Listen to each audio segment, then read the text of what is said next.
Good evening, everybody. Actually, our first order of business is, we had a little time, so we did our executive session before the meeting, so I actually need a motion to exit executive session. I motion we exit executive session. Okay, moved by Linda, moved by Jeff, and seconded by Mark to exit executive session. All in favor? Okay. Any opposed? Okay. Now I will call the meeting of the Rockport Select Board for April 8th here in the Parker Room at the Rockport Opera House to order, 7 o'clock. Our first order of business is we have a couple of public hearings to deal with this evening. The first one is a public hearing on a special amusement permit for music for Bleecker and Greer doing business as Main Street Meats. That's Sarah Greer at 310 Commercial Street in Rockport. Sorry, we're going to do changes to the agenda? When we get to it. I'm sorry. Public hearings have to start as I'm close to the sorry, I'm time. sorry, public hearing, I'm so sorry. On this special amusement permit, I'll open the public hearing. It is 7:02.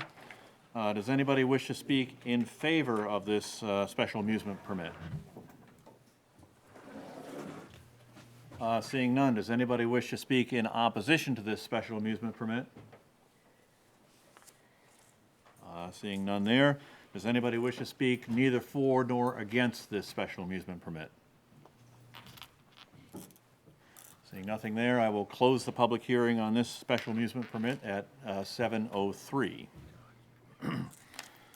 The next one is a public hearing on the proposed warrant article to approve the design, site preparation, and construction of a sewer line extension from Sea Light Lane to South Street along Route 1, including all expenses reasonably related thereto, the project. So I'll open the public hearing. This will be an article that will appear on the town warrant, the secret ballot portion of the town meeting. So I will open the public hearing on this particular warrant article at 7:03.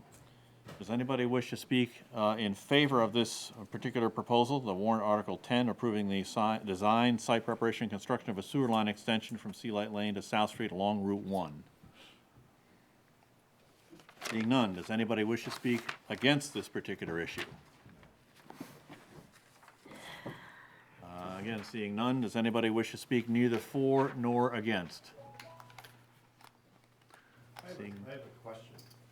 Is that going to extend the water line? You come right up to the podium, please. Gordon Bass, Rockport. Does that extend the water line up there as well at the same time, I hope?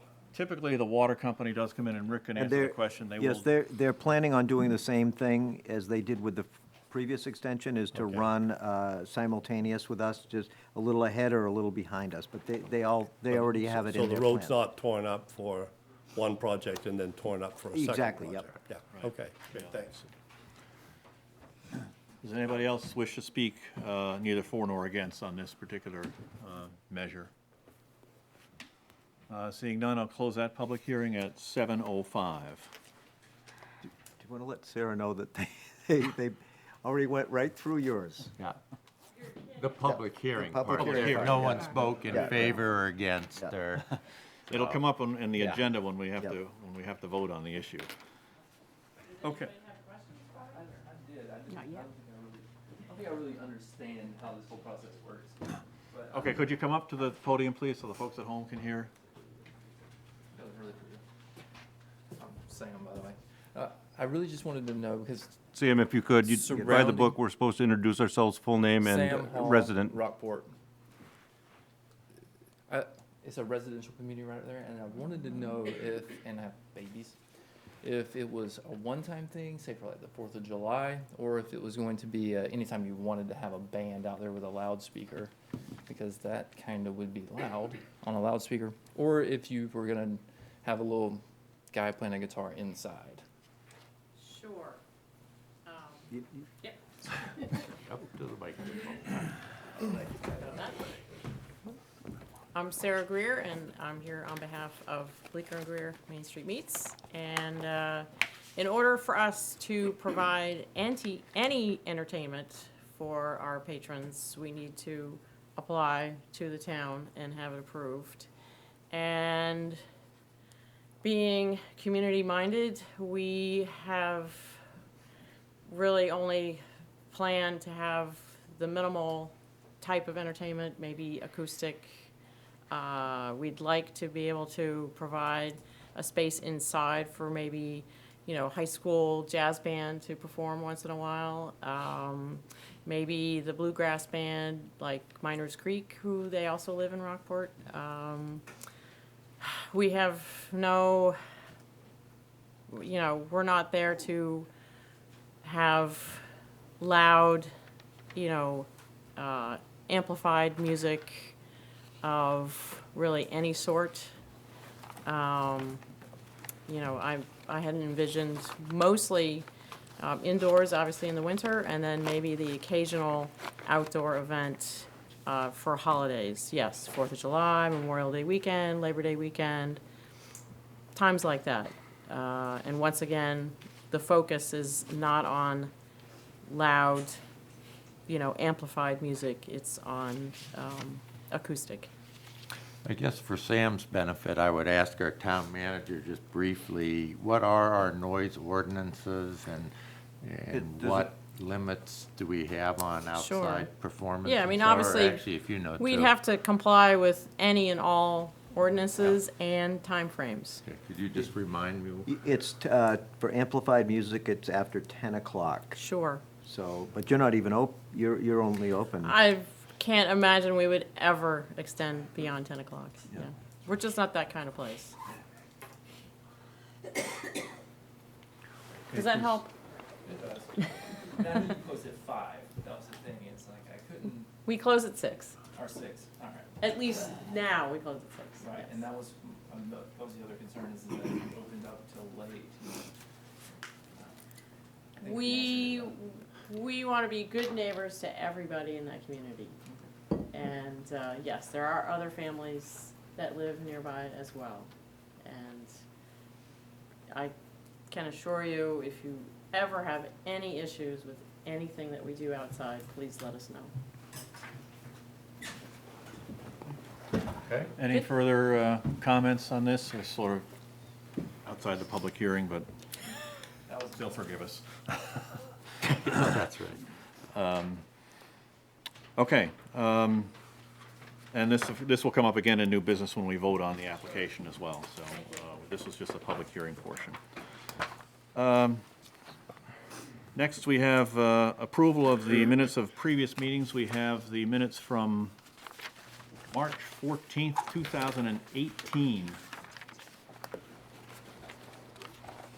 And at that time, it was a 4-person board, and 3 of us that are still sitting here were on that board and attending that meeting. So I look for a motion from you two gentlemen. I move that we approve the select board minutes from Wednesday, March 14th, 2018.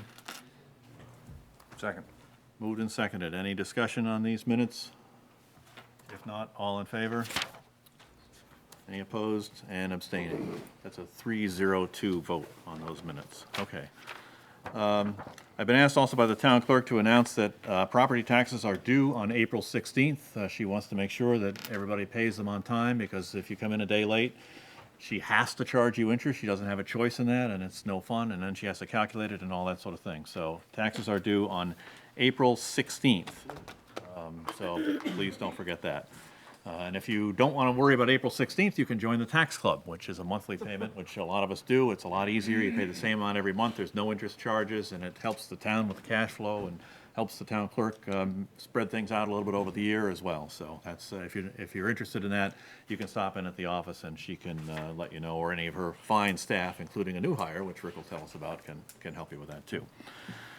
Okay, I wouldn't count on him just yet. Oh, I he's would. pretty sharp. Yeah, he's pretty good, sharp. okay, great. We have upcoming select board meetings. We have a public hearing on Monday, April 29th at 7:00 PM, and that's for some of the other ballot issues that actually we will place on the ballot tonight, but because of some errors in the planning office, we didn't get the public hearing notice out soon enough, so we can't have the public hearings on those this evening. We will have the public hearings on April 29th, and I believe we will have a couple of other items on that agenda as well, including signing the school warrants. The next regular select board meeting is on Monday, May 13th, 7:00 here in the Parker Room at the Opera House. Nomination papers are still available until this Thursday, the 11th, for one position, 1 3-year term on the select board, 2 3-year terms on the library committee, one 3-year term on the school board, 3 budget committee terms for 3 years, and 1 budget committee term for just 1 year, which is filling out a term, an unexpired term, I believe. So if you want to take out papers to run for any of those positions, you have a couple days. They have to be in by the end of business on Thursday. That's right, Linda? Right, by Okay. So- 5 o'clock. Right. How many, Linda, have taken anything out for anything? I've had one person take out papers for select board and one person for 3 years on the library committee. So there are positions out there, folks. If you're interested in contributing to your town and running for office, please see Linda in the town clerk's office, or again, any of her assistants can help you get those papers out and get them signed by, I believe it's 25 people for 25. each one. 25 to 100. Yeah, 25, no, at least 25, no more than 100. 101? No. Okay, so those papers are available. Committee openings are on the agenda, and actually not too many right now, which is kind of nice. We've had a lot of people apply for committees lately. Do we have any agenda changes? Deb? Yeah, I'm trying to locate the CIP unfinished business, there it is. Under 7A, policy discussion on allocating indirect cost to capital projects, I suggest that we put that off till our April 29th meeting. That's fine with me. Does anybody else have any problem with that? We got a full agenda tonight, so it's not a terribly critical item at this point. Okay. Any other agenda changes? Okay, public comment. Public comment should be directed at issues not under discussion on this evening's agenda. Comment from the public will be welcome prior to each agenda item.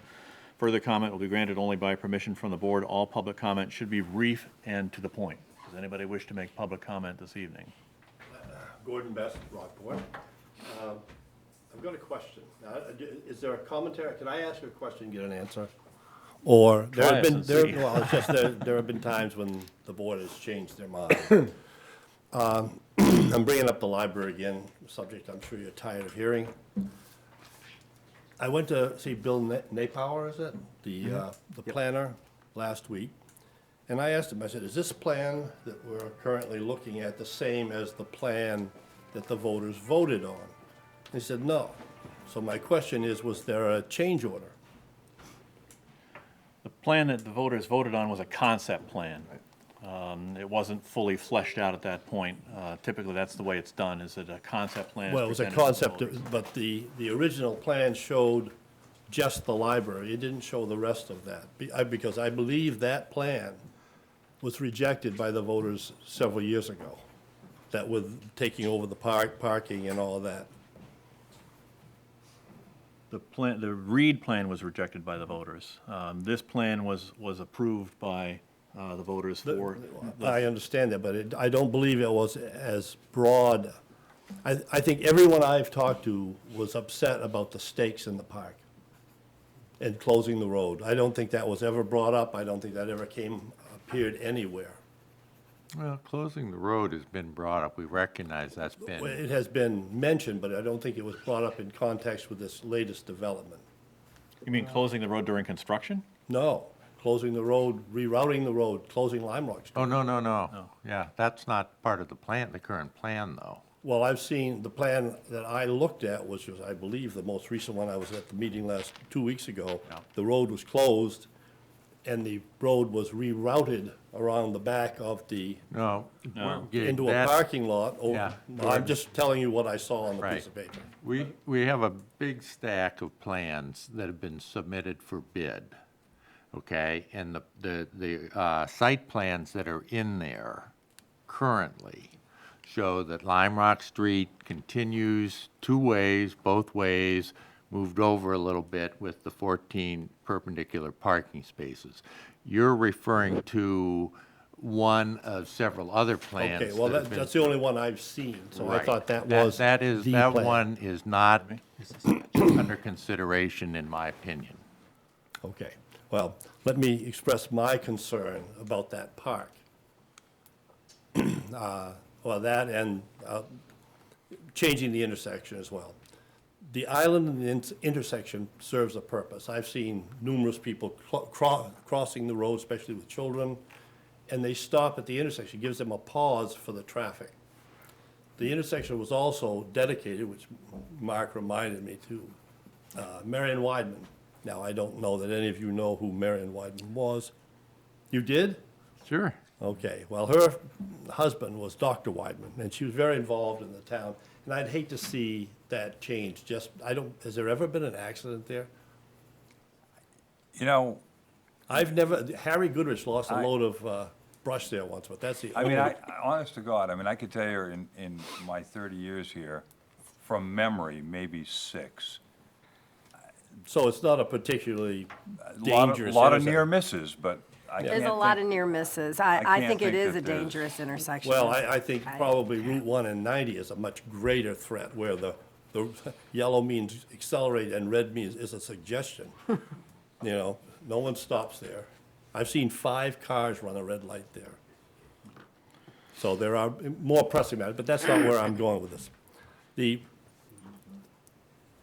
park was downtown. The Veterans originally, Honor Roll Park was down where Goodrich Park is now. That was moved by the selectmen, and the park was renamed Veterans Memorial Park. Well, I just have a really difficult time. I mean, most of those people can't speak for themselves, they're dead. Their families are either dead or moved away. There are very few people left. And I think it does a disservice to the veterans to take that park away and make it, the selectmen did not make it the Veterans Memorial Park and parking lot. And I realize that parking's an issue, but at some point, you have to make a decision, what's more important?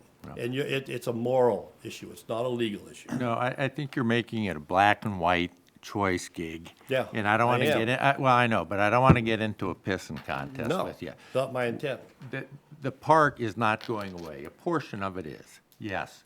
But when we are finished, that park that honors our veterans and memorializes them is going to be nicer than it ever has been. So it's not as if we're paving the whole thing and blowing that away. The memorials are going to be well cared for, they're going to be respected, and when the town is finished landscaping that, it's going to be beautiful, and it's going to be appropriate to the people that have served our country from our town. Beauty's in the eye of the beholder. You know, you can say it would be better, and I respectfully disagree. You know, I think it was set aside for a reason, it ought to be left alone.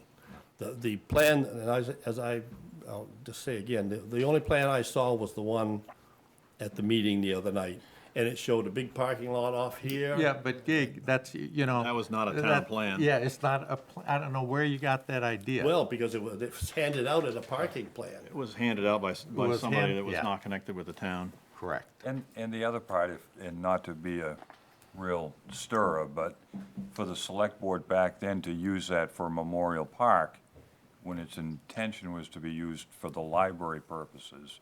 I don't know how It was that, allowed. I don't know how it happened back then, but according to. Okay. Anyway. I'm gonna. Okay, I'm dragging this out. I wanted to express my dissatisfaction with that. Okay. And you can go on now. Thank you. very much. And, you know, when we get to that item on the agenda, we'll consider whether we want to take additional public comment. Remember, the public comment at this point really should be directed at issues that are not under discussion this evening. So does anybody want to make any further public comment at this time? Not on the agenda. Okay. Moving on, the town manager's report. We have that. It's been published in the, I do have one correction. It's been pointed out to me that under my library construction section, that where it says the bids are due back on the 18th by 1 PM, apparently there was an addendum to that.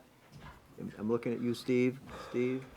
There was an addendum to that, which now says they can be back as late as 2:30 PM on that date, correct? correct, and that was discussed at the library committee, or the building committee meeting last time. Yeah, I missed that, so No. my 1 PM in there is incorrect.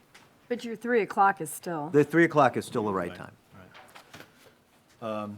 Does anybody have anything else that you want to highlight, Rick? Nope. Anybody have any questions of the town manager on the report? Or Just a clarification to your report, Rick. This is nitpicky, but when you're in this type of business, you get sensitive to it.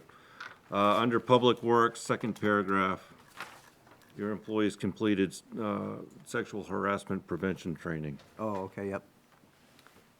Yeah, there you go. Thank you. Welcome. Also, That's a lot, that sounds a lot better. you noted in your report that, it's your recommendation to hold a meeting on Monday, May 6th, to hear the recommendation of the building committee so that you can start the administrative process with respect to bids. And I just wanted to say that I'm going to be out of town I on think 3 of us business are that out of day. town that We're, week. I'm so far out of Okay, town. good. able to So I meet just on wanted to note that. Okay, great.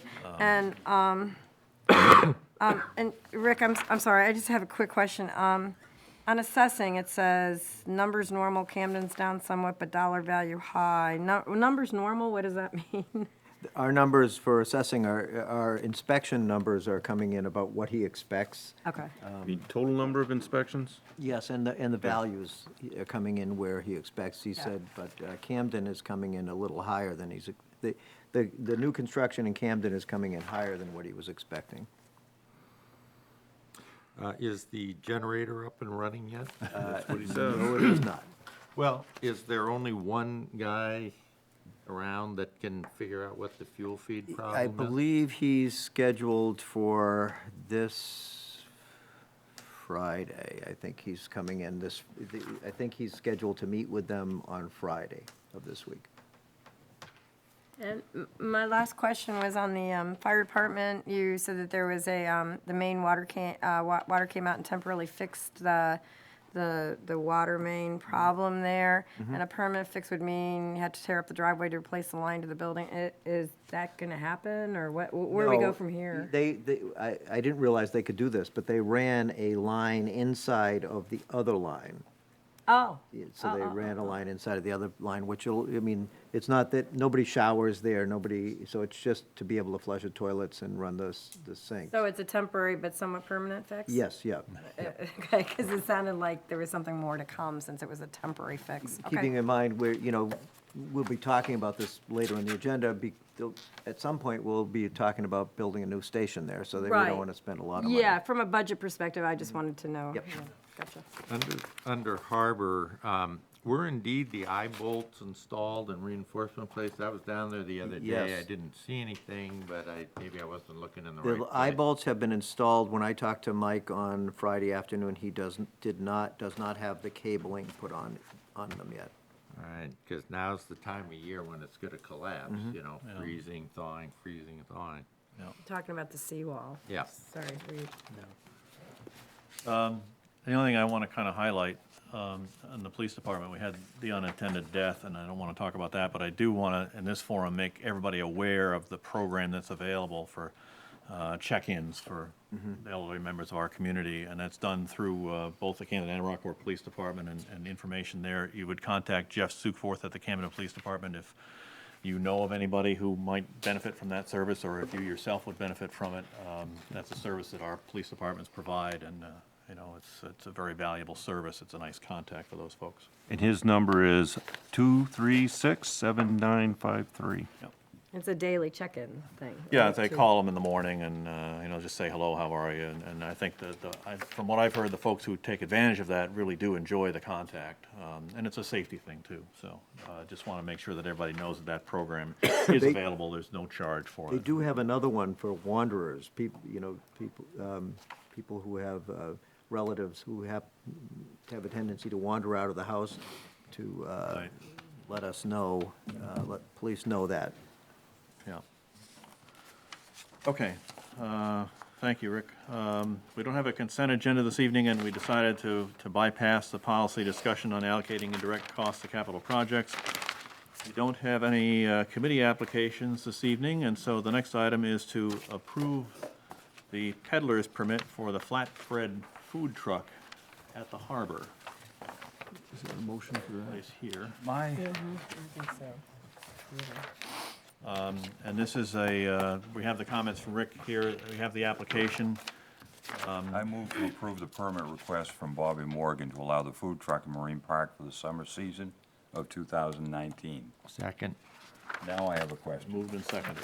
Weren't we gonna have some sort of a policy on number of, there was something we talked about, Remember, Fire. a number of food trucks. Number of food trucks. number of peddlers or people that want to get down there. Weren't we gonna have some guidelines? Yeah, we Case by talked case. about it very, very loosely, just, I think a question came up, suppose you get 4 or 5 people, how do you decide?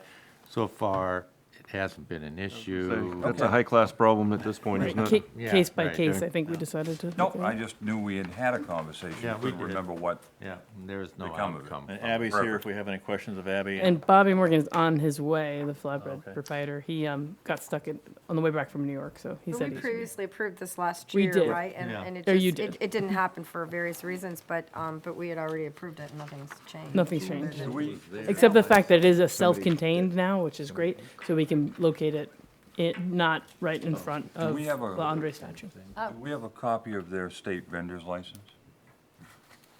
I mean, it says they have a vendor's license under the state not in- licenses if required. Do we have a copy of that we could put with our, I don't think I think Scott would have any of that, I can we should ask have the, it.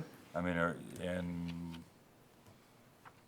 I guess the insurances, they're covered for anything they do down there beyond the vehicle insurance?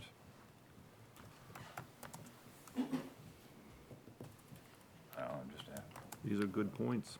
just asking. We require liability insurance naming the town of Rockport as an additional assured for anybody that is using our grounds for. Right. Do we have a copy of that as well? I have not received a copy. So there's two things that we might want to Yep. include in this. I mean, I don't have a problem with it, it Yep. worked fine, but, with that, when we get these, they ought to be a little more, I mean, we can amend the Put it motion in if the you motion. want to say the approval is pending receipt of those documents. move to amend the permit request of Bobby Morgan to allow his food truck in Marine Park for the summer of 2019 season, pending his vendor's license from the state and liability insurance, holding Certificate of insurance, I think. certificate of insurance. Second. Okay, we have an amendment on the table. Any further discussion? Amendment? So we'll have to vote on the amendment and then on the motion. On the amendment, all in favor? Any opposed? Okay, that's a 5-0 vote. Now the motion stands as amended. Any further discussion on the motion at this point? If not, all in favor? Any opposed? No, thank you. Okay, so we hope he has a good season. We'll look forward to Yeah. having some pizza down at the harbor. Free burrito. Okay, the next item is to vote to approve a special amusement permit for Bleecker and Greer, doing business as Main Street Meats.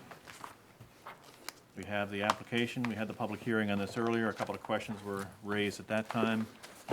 I move to approve a special amusement permit for Bleecker and Greer. Main Street Meats at 310 Commercial Street in Rockport. Second. Moved and seconded. Is there any discussion on this motion? My only questions have been answered about the inside-outside thing, so, thank you. And I would add too that on the application, it says they do not intend to have dancing, which often goes along with the louder. I think raucous what I heard music. was the intent was not to have amplified, and you have to be careful of that, because acoustic acts, you're gonna have speakers that are needed for the vocals. Yeah. But to say thou shall not have dancing is a little much. Well, they've. You're not gonna have rock bands playing at this location, is what I heard. Correct. When you, yeah. Come on up, please, to the mic, Sorry. if you would.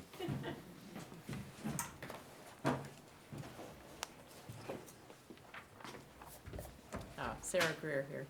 I just wanted to, make it clear that when you read the application for the state, beer and wine licenses, they have a license specifically for, like, live entertainment, which that would be, greatly amplified music. And that's what I'm trying to say, with no dancing. Because you can get a special license to have like a dance hall, which is not what we're doing. Right. And to be clear, this is a special amusement permit. This doesn't prohibit you from using amplified music, but your intentions are clear to me anyway. Intentions are clear to me. Okay. Very familiar with the difference. Thank you. Okay, any further discussion on this motion? If not, all in favor? Any opposed? Okay, that's a 5-0 vote, that motion passes. Okay. Next item on the agenda is to consider parking plans for the Rockport Public Library project. You do the public comment piece? That's what I want to talk to the board about. What do we want to do for public comment with this evening? I mean, when we met on the 25th last time, we asked for people to provide public comment, and we have indeed, at least I have, seen that in terms of emails, conversations. I don't know if there's telephone anyone calls. in the town of Rockport that has not provided me with input. I would second that. So, I'm not one to want to shut off public comment, but again, we have a big agenda tonight. Yeah, and- I would offer if there's anything new that has not been expressed by someone in the past, that maybe that opportunity there, but if it's our rerun of, for lack of a better word, of prior positions, that maybe that get put on hold, but I leave that to the chairman. Well, it's up to the board. The board can decide what to do. So I guess what I would say is if anybody, as Jeff said, if anybody has anything new that they want to add to this discussion that we haven't heard before, and if you please could keep it brief, then I will entertain that. And I'm going to have It a. has to be new, though. I'm It going to has to have a be heavy new. hand with a gavel. So if anybody wants to make public comment, then you do need to come up to the podium here. New. New. We'll tell you if it's not. Well, yeah. I'm not a long talker anyway. Jeff Scott, Camden resident, but on behalf of the Pathways Committee, we just wanted to make sure that, that our voice from the committee is heard, that we are very interested in making sure that pedestrian considerations are made in the design, specifically that a sidewalk is considered as part of the parking. That's it. God, Thank you very much, Jeff. Jeff, Jeff, that was new and brief. all right. Okay. Well, Anybody else? I just want to make sure that's not lost. yes. Thank you very much for the you. comment. That was actually very helpful. Hi, Sharon Pullman, Rockport resident. I just wanted to ask if the board is still considering John Priestley's alternate parking plan to help preserve much of the park and the trees that are slated to be just That's up to the Taken board down. as we I think discuss it we'd right have now. to speak individually, and personally, I am not. So, My position will be heard in later discussions. What does that mean, with all respect? I'm not sure what that means. I think we're here to vote on tonight under this agenda item on what the parking would be. That's certainly one of the options that we discussed on March 25th, and it will get melded into the discussion by the board like all the other options are. So is it, do I understand that means it's being considered as an option? it's up to the board. The Yeah, to board the will have ex- to have that discussion. And is the it's- board ultimately making the decision? Or does do constituents in the board is probably going town? to make a decision this evening. They are. So, That was the plan at the last meeting. We put off making a decision then so that we could get public comment over the last couple of weeks, and we certainly had plenty of that. And so I think we're in a position to make a decision this evening. We have not made, as a full board, a decision. That part of this process, as with all municipal processes, is the agenda item is here. One or more of us will make a motion.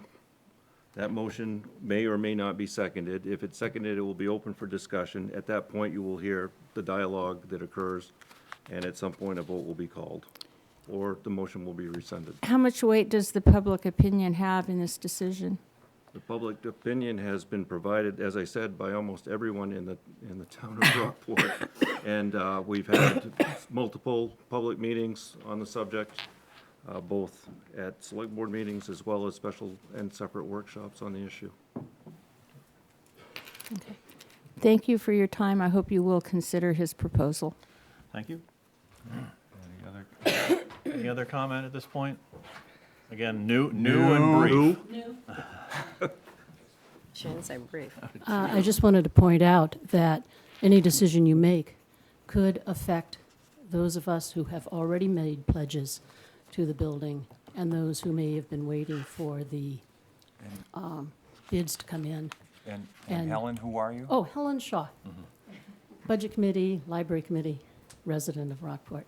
You may want to consider that whatever decision you make could affect the pledges that are to be made and those that have already been made. I'm sure that's true, no matter what decision we make, yeah. Okay, Well, else? to get the ball rolling, I'm going to make the discussion, the motion that Jeff referred to.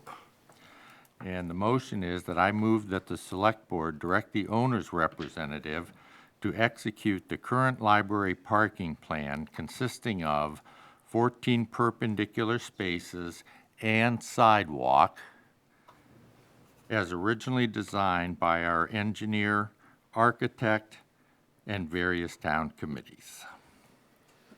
I have a motion on the table. Is there a second for that motion? I will second the motion for discussion purposes. Okay, and now the discussion is open.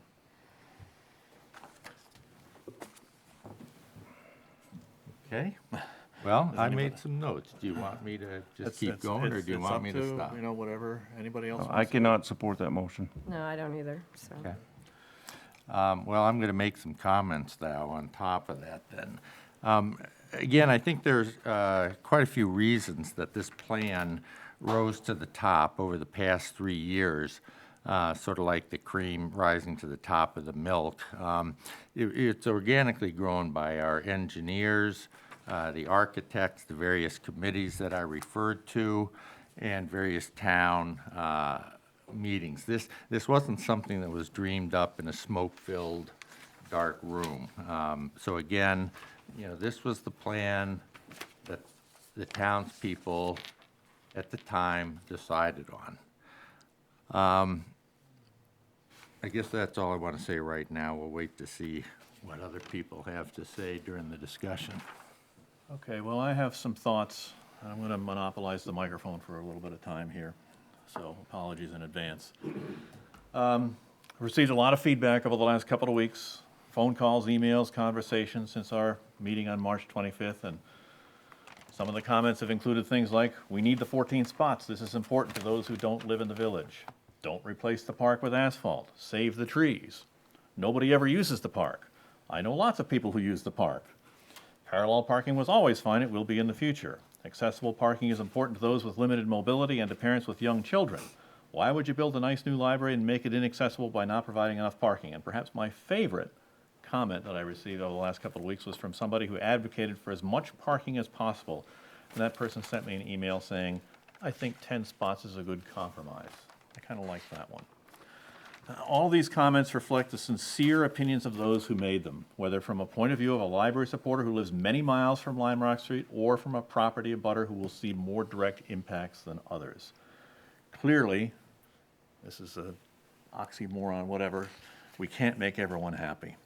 We just can't. So let's look at a couple of facts. The parcel of land which has become known as Memorial Park was donated to the town along with the one Lime Rock parcel for the express purpose of being used for a library or a firehouse or a town office, but the deed was modified to remove those uses some time ago. It is a library lot. That's a fact. However, it's also a fact that the parcel of land has been used as a park for quite some time and also houses memorials for Rockport residents who have served our nation. Another fact, the town has voted to construct a new library on the one Lime Rock property with funding split between a $1.5 million bond issue and $2 million in private donations. As part of the library design process, a landscape plan for both lots is being developed. That's a fact. Funds have not yet been budgeted for implementing the plan, but the Rockport Garden Club has expressed great interest in helping with this both financially and with the expertise of their members, which we all are quite well aware of. Another fact, most people who use the library arrive by private automobile. Just the way it is. A parking plan, and this is a fact we heard last week, a parking plan which continues to use the planned relocation of Lime Rock Street, just by a little bit that Doug mentioned, and the redesign of the intersection, if it's different from the 14-space perpendicular plan, will result in the lowest possible change orders compared with other plans that significantly change the street and intersection plans. We heard that from our owner's representative when we met last time. So let me say that again. Any plan which continues to use the planned relocation of Lime Rock Street has a lower possible change order, unless we stick with the 14 spots, than the other plans that significantly change the street and intersection plans. Of the Lime Rock parking plans, only the perpendicular parking plan does not drive all library traffic through the Lime Rock Hughes residential neighborhood. That's, again. We got some numbers. Let's look at those in a general way. The library staff kept track of the maximum number of patron cars parked at one time for each day over many months. Library staff also used the number of visitors to the library to estimate, that word is important, estimate the number of cars that parked at the library each day. Some citizens also counted cars at the library at random times over a period of several months. And some citizens used the library staff numbers to estimate the number of parking spaces needed at any one time at the library. As part of this procedure, an average visit length was assumed, so estimated and assumed there. So I have a few comments and opinions on the numbers. The average visit length is not known. An estimate of 15 minutes, to me, seems low, that's my opinion, and changing this number will affect the calculated need for parking using that scheme fairly significantly. The numbers that we have are all working with past data, as are the anecdotes from neighbors about parking. While this data has value, it is reasonable, in my opinion, to assume that a new library with more offerings and better facilities will attract more patron use. The parking plan of 14 spaces was developed by several professionals, library professionals, architects, engineers, Doug mentioned that, after much study. I believe that it represents a reasonable estimate of what our new library will need looking forward. I also believe that the plan offers a vast improvement in accessibility for all Rockport citizens who want to be able to use their library. But what I believe is not important. As a select board member, my job is to make decisions in the best interest of the town, the whole town. And that whole town includes those with limited mobility, those who must drive or be driven to the library to enjoy it and use it, those who do not enjoy superior or even acceptable parallel parking skills, those residents who abut the property. Their concerns must be taken seriously, but they must also understand that they cannot have veto power over town property which is owned by all residents, and those who want to walk or bike to the library. We heard about that from Jeff tonight. So therefore, though I favor the 14-space perpendicular parking as designed, I'm going to suggest that we reduce the number of spots to 10 perpendicular spots. And I'll make a motion There's for a that. motion on the table. That's right. And I'll amend the motion. I'll make a motion to amend in a minute. This is my suggestion right now. And this, what does this do? Well, it keeps most library traffic out of the residential neighborhood. It improves the safety of the intersection, provides an increase in parking over the current situation, provides a dramatic improvement in terms of welcoming, quality, accessible parking, pulls some of the parking farther away from concerned abutters, so we're hearing that, allows expansion of the parking at a later time should it become necessary. I have stated in the past that I supported having a town vote on this issue as originally planned at town meeting in June. However, I've come to believe that the robust discussion, I'll use that term, robust discussion in a nice way, which has occurred in recent weeks, has provided the select board with enough information to make this decision. In addition, settling this issue will help the town to move forward with our new library and allow the fundraising to go proceed well as well. And this really should be a very exciting time for the town. So with that, I am going to move to amend the motion on the table to change the number of spots from 14 to 10. Because we've not heard from the other three select board members, can I sort of reject having that amendment to my motion? You Second the can't- amendment. If the amendment is Second second, the amendment. then it goes on, and then we'll vote on the amendment and then on the motion. All right, So, when do we get the discussion on the amendment? the amendment was seconded, so now we have discussion on the amendment. So right now, the motion on the table is the amendment to the motion that was Which made, is? which is 10 spaces perpendicular. First, I'll start. I too have been buried with feedback.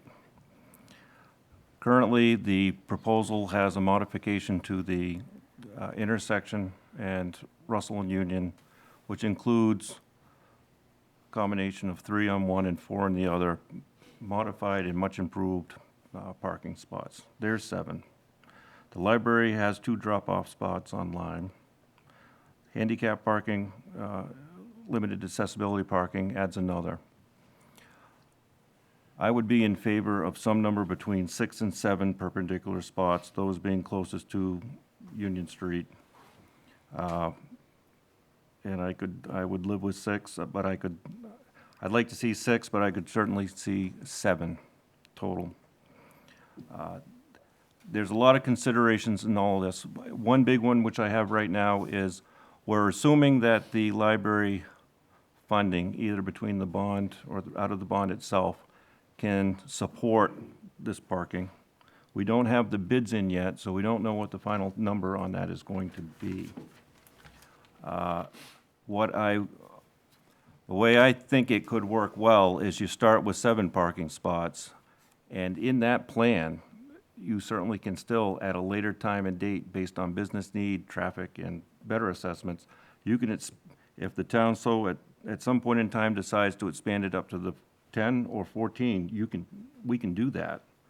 But we start at some number like 7 or perpendicular at this point. That's where I am. Any You wanna further go, Mark, or discussion? do you want me to go? I mean, I'm, Is Mike okay? and this, it relates to a bigger picture. I mean, we were talking about, you know, the pole being moved and creating a 5th parking spot on Union Street that is now safer. There are the 3 down front that will be safer, to include the ones that are there now that are sort of parking spots that will be made safer. I don't think, you know, and we talked with Will, and we all knew that there was going to be a certain amount of the park taken, regardless of whether it was perpendicular or parallel. And the amount of footage that would increase from one to the other wasn't drastic. I don't think 14 or 10 is a number that I could agree to. I mean, we have to take into consideration the Smith sold property. I forget who the owner is now, I apologize. But there was an intentional no parking area across the street because of concerns of them getting in and out of their driveway. And I don't think that was given enough airtime. And it does, if the bids come in high, and we need to save a penny or 2 here and there, perhaps doing a number less than 10 would allow that to happen.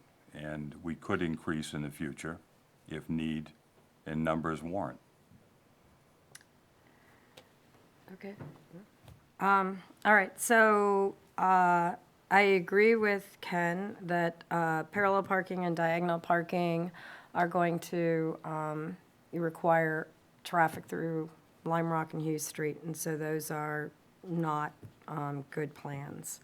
I know that a number of people have supported the library and the park plan and the whole idea of a parking lot only perhaps on the north end. And if this were a different point in time, I'm sorry to the abutter, but that is the plan that I would have supported. And just for the record, if one goes back again and reviews the live stream, there was support for that by a number of folks, including traffic engineers who work for Mitchell and Associates, who were hired by Reed. But in any event, it's neither here nor there because it's too late at this point. A number of people have expressed the idea that, well, you know, now that we see what's happening on Lime Rock, we'd rather be back at RES. Of course, that ship has sailed. It's too late. The town has already expended too much money to back up now and have those funds wasted. So that leaves us with perpendicular parking into the park. And I appreciate very much Mike Young and Rick going out and putting those stakes out, because I think it really, the three-dimensional aspect really brings to life what we're talking about. I understand, I took to heart several I took to heart a lot of things, but I took to heart in particular that I want to mention the comments about parallel parking. I mean, I get it, that some people aren't very good at parallel parking, and I'm not sure that I'd count myself as particularly good at it either. I'm rusty, and so I think that the perpendicular parking is the right way to go. I do think that perhaps not enough attention is being paid to the fact that the 4 additional spaces on Union and the 3 additional spaces on Russell cutting in are going to be much safer. Quality parking, that was the other comment, that people wanted quality parking. And I think that those are going to provide quality parking, which is a darn sight better than what they've had in the past, parking on sidewalks on Lime Rock Street. I am not going to get into the whole estimates and 15-minute blah, blah, blah discussion about library visits, but what I do pay a lot of attention to is that Ben has kept track of average high numbers from month to month, and I believe those numbers. He did that for a reason. And yes, there were a couple of months that showed some highs of 14, but most of the months were 8 or 9. And having lived in that area myself for 20 years, I tend to support that idea that, let me just say this. The Baldwins, I know, years ago, got up and said, hey, there's parking spaces that are always available. Other people who live in that neighborhood, and I can tell you that at the end of my driveway, there's 3 parking places that are almost always available. I see it every day. And I mean when the library was there. On Mechanic Street, during when there's a concert, there's cars parked there, but not during the day, ever, other than when a couple of people are in town. So I really think there's more parking there than people have perhaps realized. I think Ben even said he didn't know there were 3 parking places at the end of my driveway. And there are, so they're probably going to be filled now, which is fine. But anyway, the point is, all those things taken together, I support having 7 perpendicular places, in addition to the 7 that would be designated, I believe, as library only during the daytime hours, during the library hours. Didn't we say on Union and Lime Rock that we would? That would be up we to the would board, post but those, you could but post whatever you I want. think that we should. I mean, I'm not suggesting that a motion be made now, or it could be, whatever, but I think, so you really got 14 pretty well dedicated spaces that way. You also have, it's unfortunate that there's only 1 handicap space, but I know that they've worked to try to get more handicap spaces out of there, but with the requirements that, that are dictated with handicap spaces, that they really could only get 1 out of them. But, if you can negotiate the curb, then you do have a very flat space in those 3 spaces on Russell into the library. And there are 2 drop-off spaces that were, somebody wrote today about dropping off elderly people, and that she takes people back and forth to well, you could drop them off right there at the drop-off. So anyway, that's where I come out is with respect to the 7 spaces and why. And with the idea that we try it, and if there's this dire need for spaces, we can always add. You can't subtract, you can't tear up the spaces, but we can always add.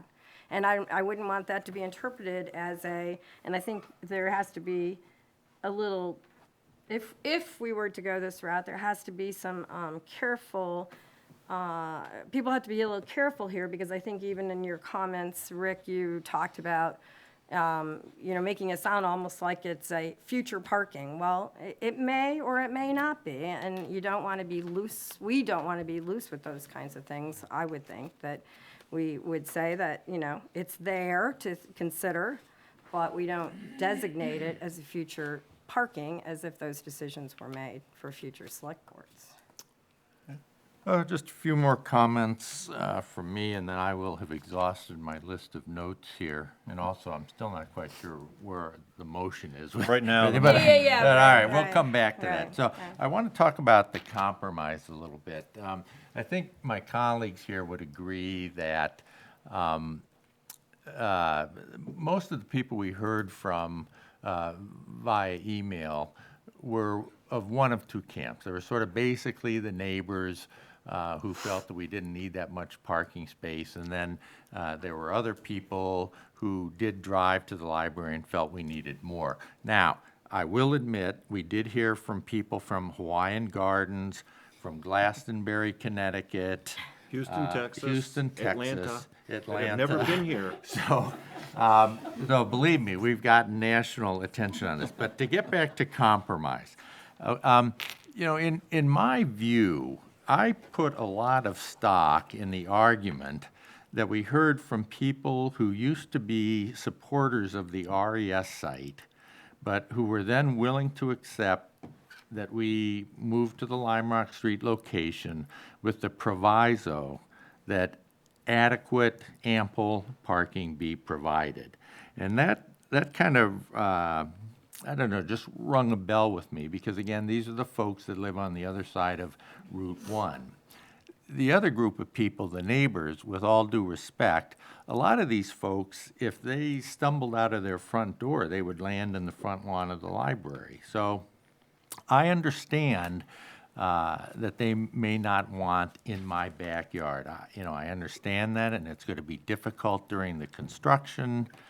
But again, as Ken alluded to, this is a public project that belongs to all of the people in Rockport. And for that reason, the people that wrote me requesting keeping the 14 parking spaces just carries a little bit more weight in my book.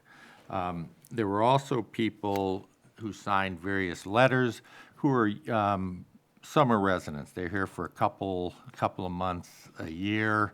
And I know they don't have children of that age and everything. And, you know, I sort of understand where they're coming from, but that just didn't carry much weight with me, so. If I could pile on to Doug's comments, I gotta get my round two in here. You get a huge amount of feedback and from every different direction. I've had people send me letters suggesting that perhaps we purchase a shuttle bus and shuttle people from RES and hire or recruit and license volunteer bus drivers to do it. There's, everything's out there you can imagine. You get buried with a whole bunch of feedback, and in the end, you have to say, all right, I've got this big pot of feedback. What's the right business decision? And the stakeholders are not only the neighbors, but the rest of the Rockports of, the rest of the residents of Rockport that are not within walking distance. You've got the diversity of age, accessibility, and everything that all comes into this big pot, including a deed that states clearly, and it was been pointed out several times, what the purpose of that lot was and how it was dedicated. These things are all factors. Also, what's the impact on the finances of the town? And you have to say, what's the right answer and when does it come? I thought all about the one-way traffic. I wouldn't put that burden on neighbors. All right, that just, it wasn't gonna work. I drove that route several times and I said, no matter which way I'm going, I'm gonna be driving through a neighborhood full of kids, and everybody that goes to and from the library, except for the people that park on Union and Russell, are gonna be doing the same every day, including delivery trucks and whatever else it might be. I looked at the layout of the neighborhood and the immediate vicinity, and I took into consideration people on the north end of that park. I took into consideration the immediate neighbors, and I thought to myself, if I were backing out of this driveway next to the library, what am I gonna deal with? And what's gonna be across the street when I do it? And the next house up. And I also looked at another house and said, when I'm looking out the window, what am I gonna be seeing? The other part I had to look at was, again, the tax burden of, the town is gonna pay for this parking, and it's gonna pay for the intersection. in various amounts for various reasons. But we don't have a bid back. You have to have a little sand in a plan. Things never get cheaper over time. When the bid comes back, what's gonna be left for parking? I said, what's the best answer? I've got it all, what's the best answer? To me, I've got 7 perpendicular spots. Just like it's currently laid out, you just chop off the 7 that head that way. You keep them closest to Russell. I've got 7 parking spots along the street. I've got 2 drop-off spots that I could later repurpose to handicap. I mean, based on elevation, design, curbing, that type of thing. So there, you could say, look, we don't need 2 drop-off spots. Perhaps we need 2 handicap spots and 1 drop-off spot with a 5-minute limit or something. You gotta throw all this in here, and the other part I said to myself was, look, later on, you can expand this up.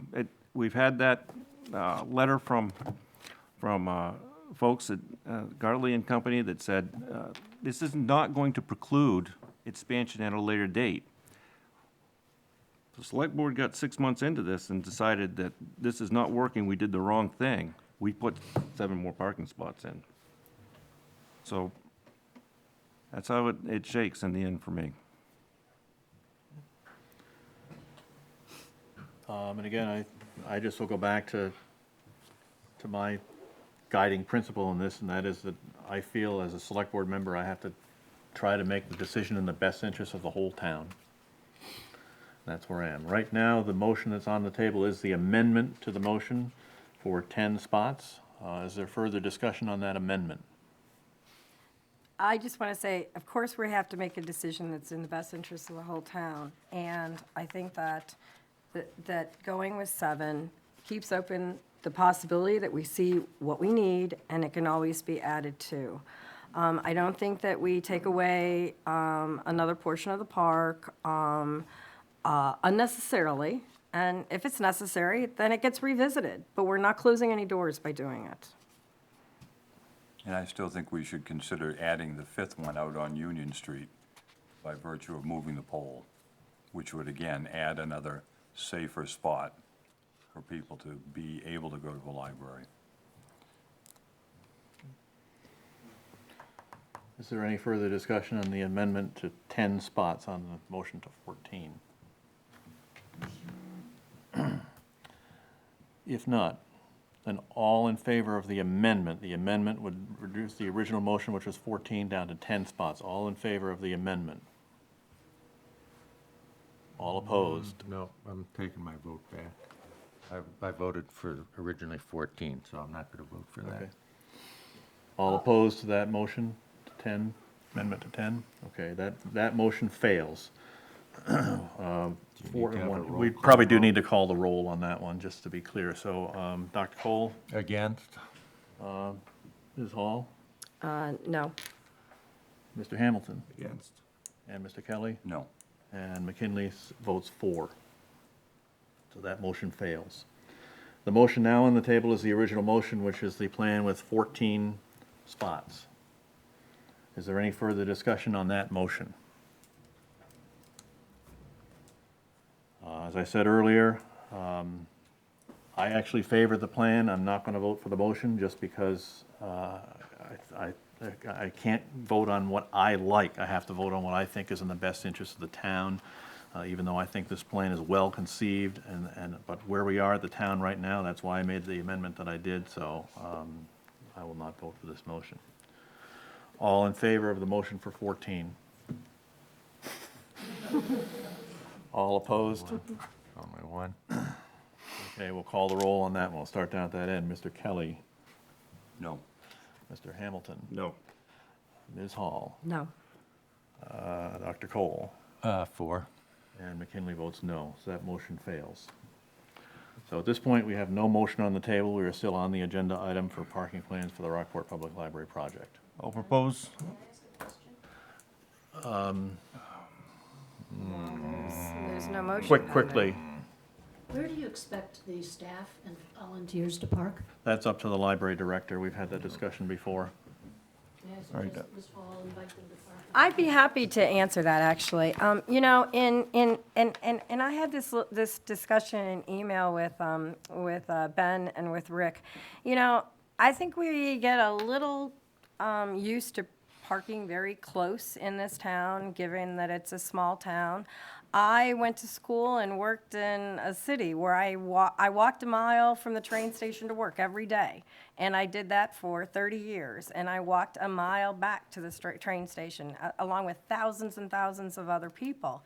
When I was a younger person, I worked in a mall. And those in the mall were always expected to park in the furthest reaches of the mall. And I mean a big mall, because the staff you were always supposed to keep the parking close for patrons, not for staff.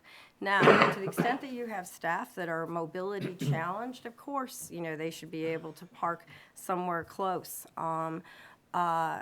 Close in, but able-bodied staff should not be parking in my opinion, and this is up to the library director and the town manager, but in my opinion, able-bodied staff should not be parking in those 14 spaces. They should be parking down by my house, 3 houses away. I mean, that's not too much to ask, I don't think. They can be parking on Mechanic Street. They can be parking elsewhere. But, you know, businesses always expect their patrons to have the good parking, not for the staff. And, yeah, that's my view, Helen. And I know that we've gotten emails saying that this parking has to be for staff and patrons. And I very adamantly, except for mobility challenged, disagree with that.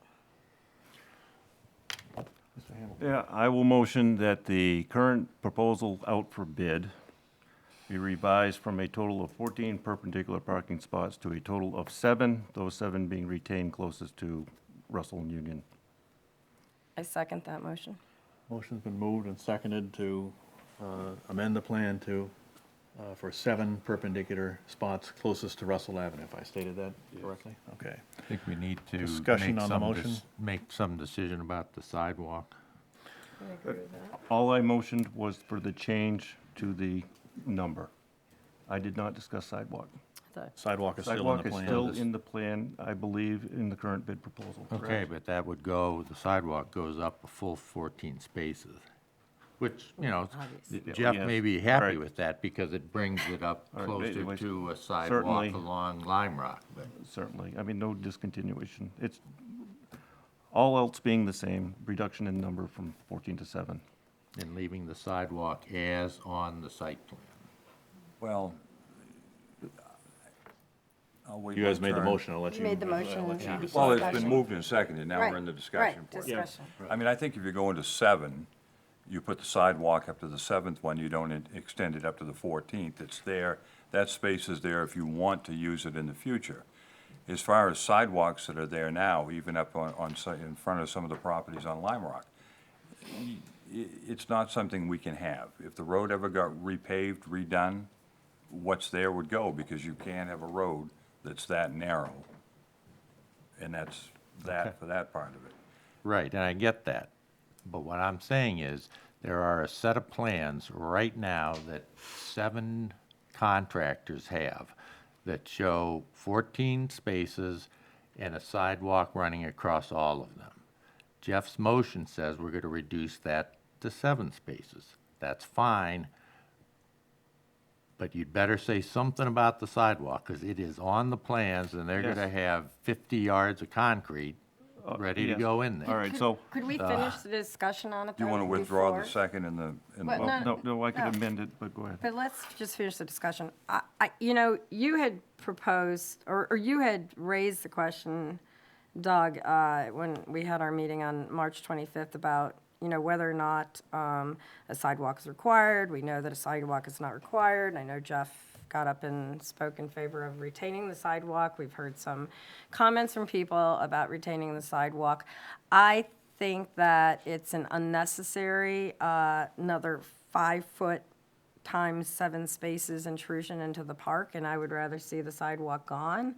I particularly would rather see the sidewalk on because when you look at those 7 spaces, they're directly right across from the library. They go into, the 7th spot goes into like the middle of the Scott's driveway or house, not Scott, but Steve Earle, that bought the Scott property. The 7th spot goes up there, but, you know, to think that somebody's gonna actually, when you're right next to the library, walk to that sidewalk and around, I think it's just not gonna happen. Okay, But, well, having said that. maybe I'm not making myself clear. Oh, you are making yourself clear, but let me finish, okay? Yeah. So what I was going to say is that I'm not going to fall on my sword over a sidewalk or no sidewalk. If people feel strongly about having a sidewalk in front of the 7 places, then I'm not going to, I'm not going to object to that. I know that what you're asking is, after the 7 places, is there a sidewalk? And in my view, the answer is no. And I think that's what Jeff said, and I know that we have to deal with that in motions. Right, and so we need this clarified in the motion. You're right, I don't care about the sidewalk, but what I'm worried about is those 7 contractors that are sitting Yes. home Right, tonight, that's right. watching, they want to know what it's course. going to be. So, Jeff, you want to I amend your I motion? can certainly or- amend that motion when the time comes. And as far as my opinion on the sidewalk, I would like to see the sidewalk there in front of the spots. We had our engineer tell us that he could not recommend leaving it out. It's best practice. We talk a lot about on this board about best practices, and it's best practice to have a sidewalk in front of those spots. On a day like today, when you got slushy roads and stuff like that, you're gonna wanna walk on that sidewalk rather than walk on the road. Yeah, because the snow, from my house down here, there wasn't an inch of sidewalk I could walk on until I got to the Opera House because it was covered with snow. So from my house to the Opera House tonight, as is often the case, I had to walk in the street. And walking in the street on Russell Avenue and Central Street is a heck of a lot worse than walking a few parking spaces into the library. But whatever. Up to the, But again, I'm not gonna fall on my sword over 7 parking spaces. I'm gonna time you on your 10 seconds, too. That's fine.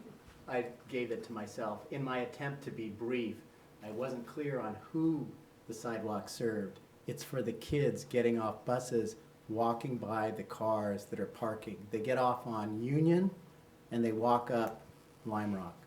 So the traffic of cars backing up, it's for the kids to get past the parking. But that's not where, yeah, okay, but, That's and it. I'm glad you said that, Jeff. Wait a minute.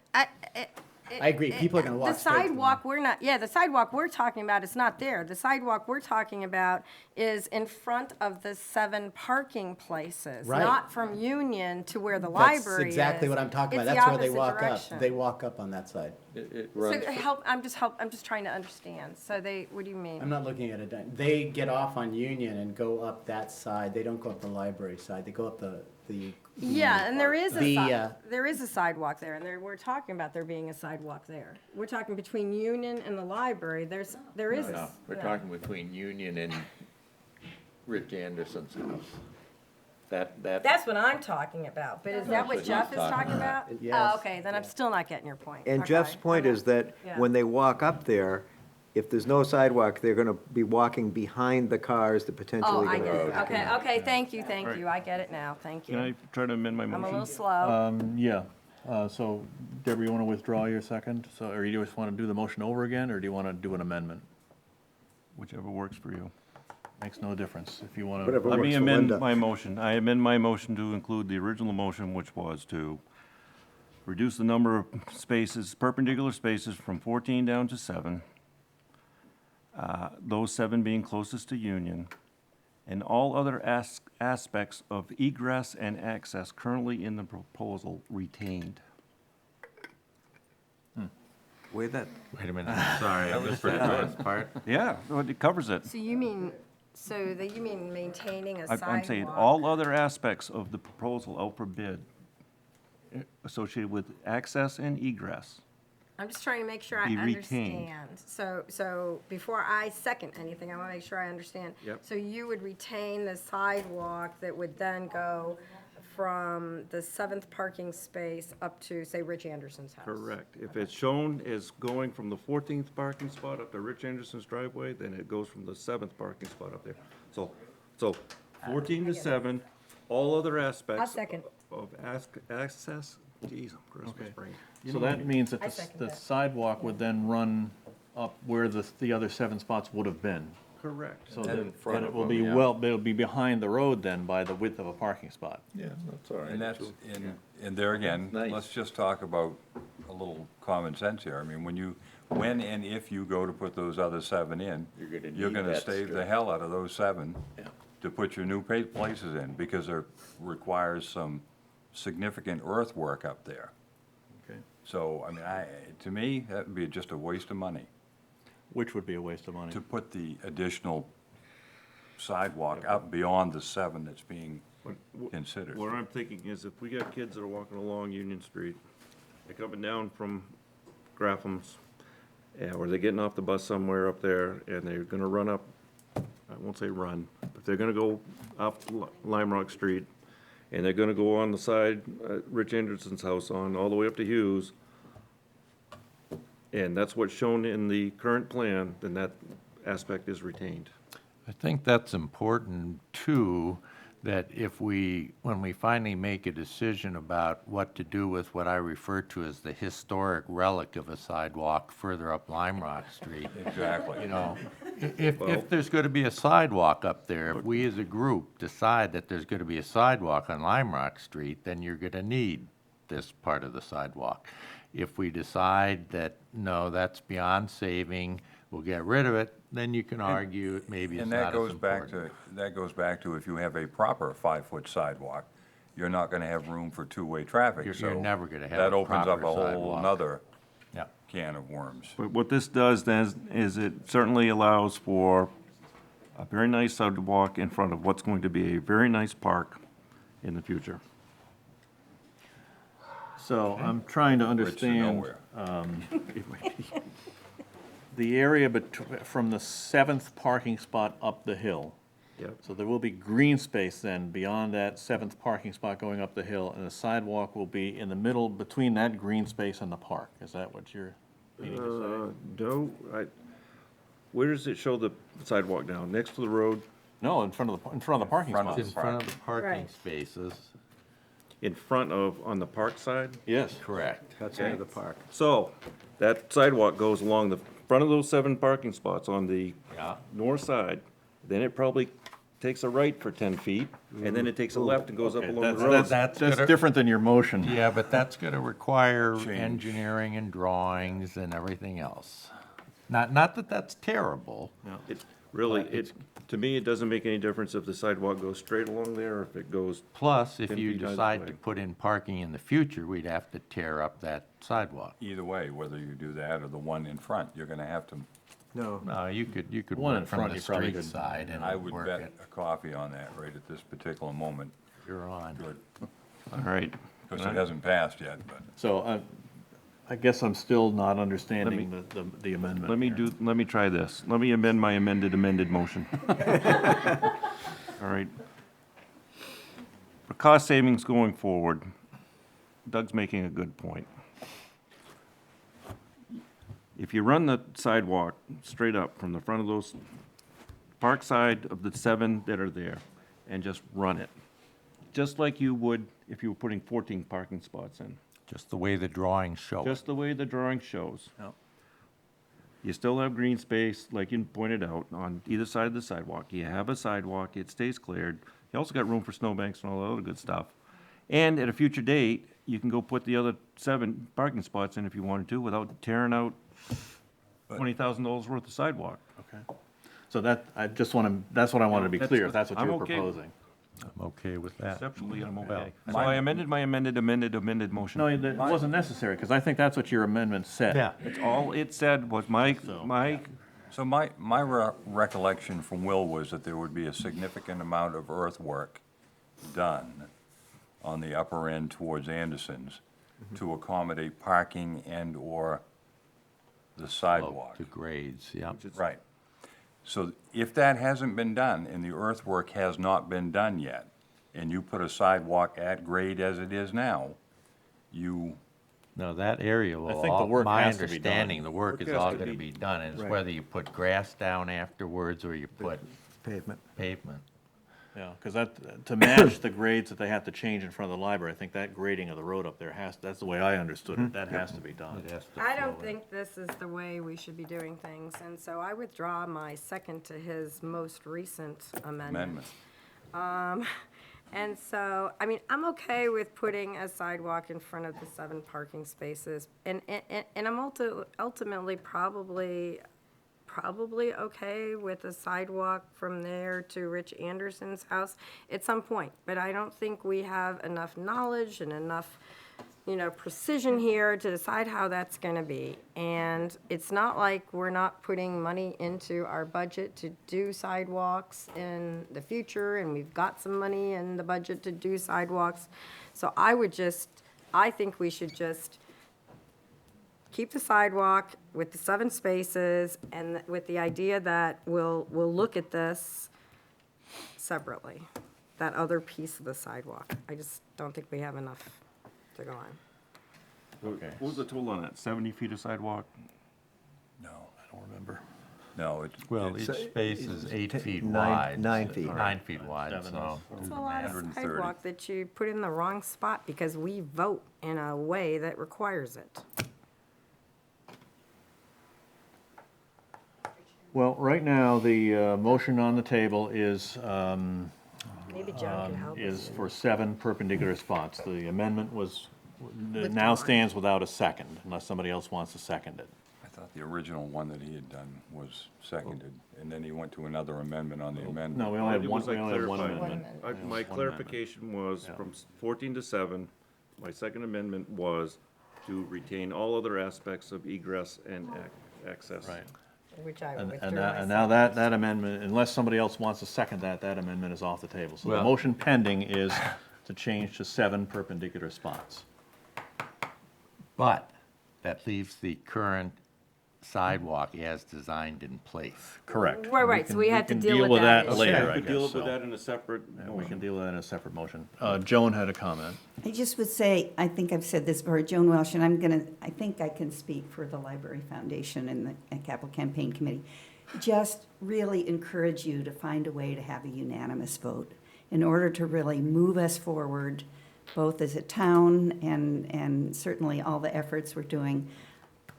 Plead with you to find areas of agreement that you can move forward on as a unanimous vote. It would be really a good thing for our town. It's good for your love fest. Well, I don't know whether we'll get there or not, but I think one thing, I thought about this a little bit, actually. Once we make a decision, maybe the vote is not unanimous, but then once we make a decision, perhaps we can have another motion to affirm the decision of the board and move forward that way. That may be one way to take care of that. That's the way that the library steering committee or ad hoc library planning committee ended up at one point with one of their votes, was there was a lot of discussion. They had they kind of had a consensus of where people were gonna end up, and then when they decided to make a motion, they made a motion and it was unanimous when they made that motion. That goes with any leadership group, whether we shake out 3-2, 2-3, whatever it might be on any of this stuff. It's a vote of the select board, and it's incumbent upon us as select board members to support the decision of the select board, whether we personally agreed with it or not. Right, and that's absolutely true, but what I'm saying is going a step beyond that and actually having an can do that. affirming Very motion So as Joan suggests. Is my motion from 14 to 7 still back on the table? That's on the table right now. Is there any further discussion on that motion?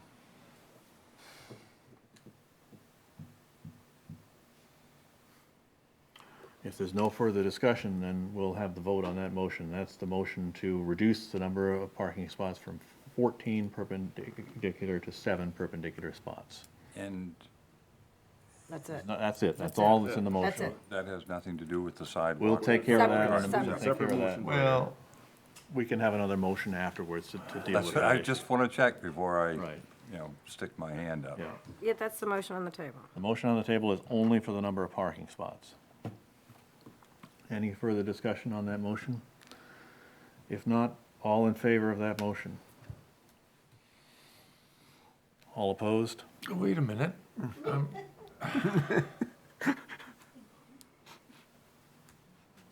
Let me ask again, all in favor of that motion? With apologies to my friends on the other side of Route 1. And all opposed? I am going to vote against the motion. The motion carries 4-1. Now, do we want to deal with the sidewalk issue? We're gonna do a roll on that one too, we have. the Oh, yeah, other- sorry, I do, yes. Roll, Mr. Kelly, Yes. Mr. Hamilton, Yes. Ms. Hall, Yes. Dr. Cole, Yes. and McKinley is a no. On the next piece, with that in play, are there things other than the location of the sidewalk that we would need to get back to do the revised bid request on?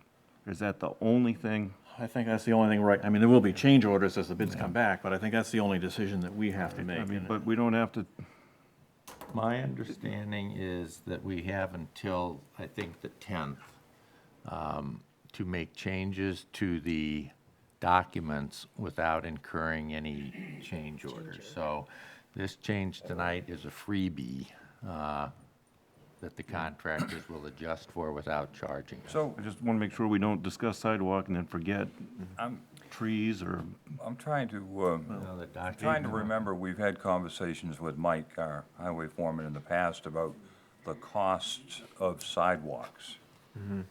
And I know when you're talking about 7, that's another 63 feet worth of space. So was it $3,000 per? I have no idea. I don't remember the number, but I mean, it's not insignificant. It'll be We in the. don't know where the bids are going to be coming in. We'll see where it comes in the bid package, yeah, but, I mean, for me, I strongly favor maintaining the sidewalk in front of the parking spots so that people, as Will Gartley put in his letter to us, that maintains a safe passage to the crosswalk. As far as going up beyond the 7th spot with sidewalk, I'd be inclined to say probably not.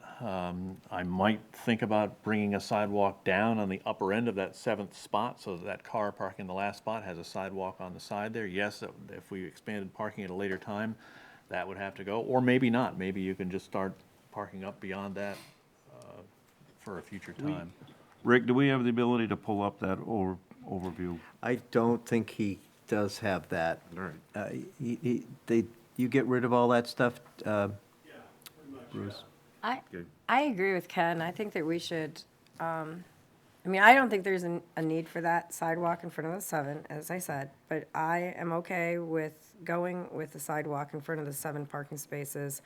But I think we should put off for another time that's more considered, what we do between the 7th space and further up.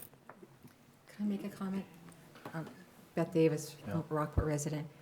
I think perhaps in response to your position, Doug, I think keeping the sidewalk in front of where it's supposed to be and creating the space that can be green for potential sidewalks might go a long way to our friends from West Rockport.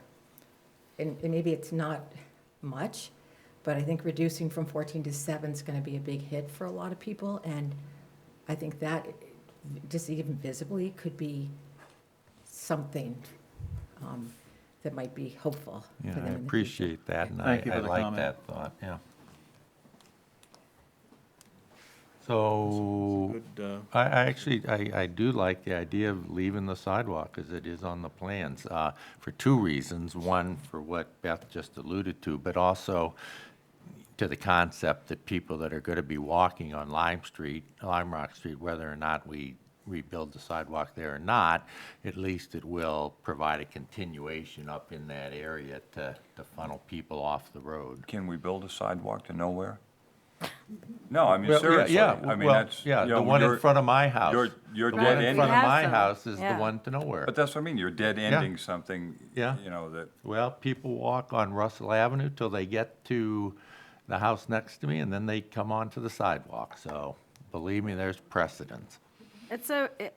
We're talking about expending quite a bit of money for for a long sidewalk to nowhere. And it just seems to me that it just ought to be more considered. I mean, I don't philosophically have a problem, with the sidewalk from here to here, but I don't, I just don't think that we need to make a decision tonight with that, or that it has. That sidewalk is gonna come in with the bid packages the way it no, is. no, And no. it's not Yeah. gonna make a hoot of difference. But I can tell you, if you decide a year from now to add that sidewalk in, then it's gonna cost you money. So let me ask you a question. Would there be any perception on people's part if they see a sidewalk there and they see other cars down below that are parked perpendicular? Might they just pull in onto the grass and park perpendicular? Probably. Not with a curb there. Let me see, I found the plan. Let me see if I can get it to I'm going to Bruce. let Lenny from the Pathways Committee have a comment here. Lenny Ground Ross, Rockport resident and vice chairman of the Camden Rockport Pathways. Just to put a little input onto this here, there are a ton of half-done sidewalks in this town. And what you're proposing to do is similar to do another one. And we are already trying to fix all the other ones and find money to do that. So I would urge you to complete this one and not leave that as another burden on us to come back later. We're trying to fix one down to the town office now, and that's been a decade or more. So I believe, if you've been, like we have been around town, you see where people have worn pathways into the grass where there's no sidewalk, and that's, you're gonna put one there and you're gonna end up with a beaten path. Yeah.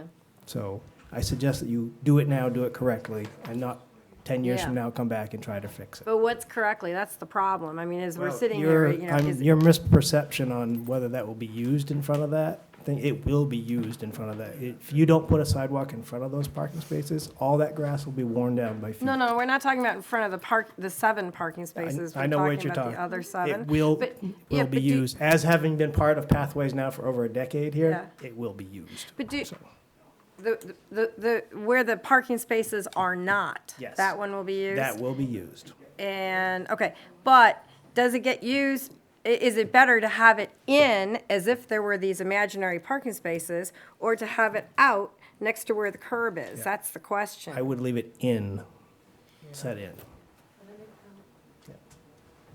Can you blow that up, Rick, or whomever? Just to emphasize what Jeff said about, I'm sorry, Helen Shaw, I'm putting on my Pathways hat. I was over there on a school day, and the kids, there were, I counted half a dozen kids coming down Lime Rock to catch the bus just across to where, I guess they were actually on Russell at that point.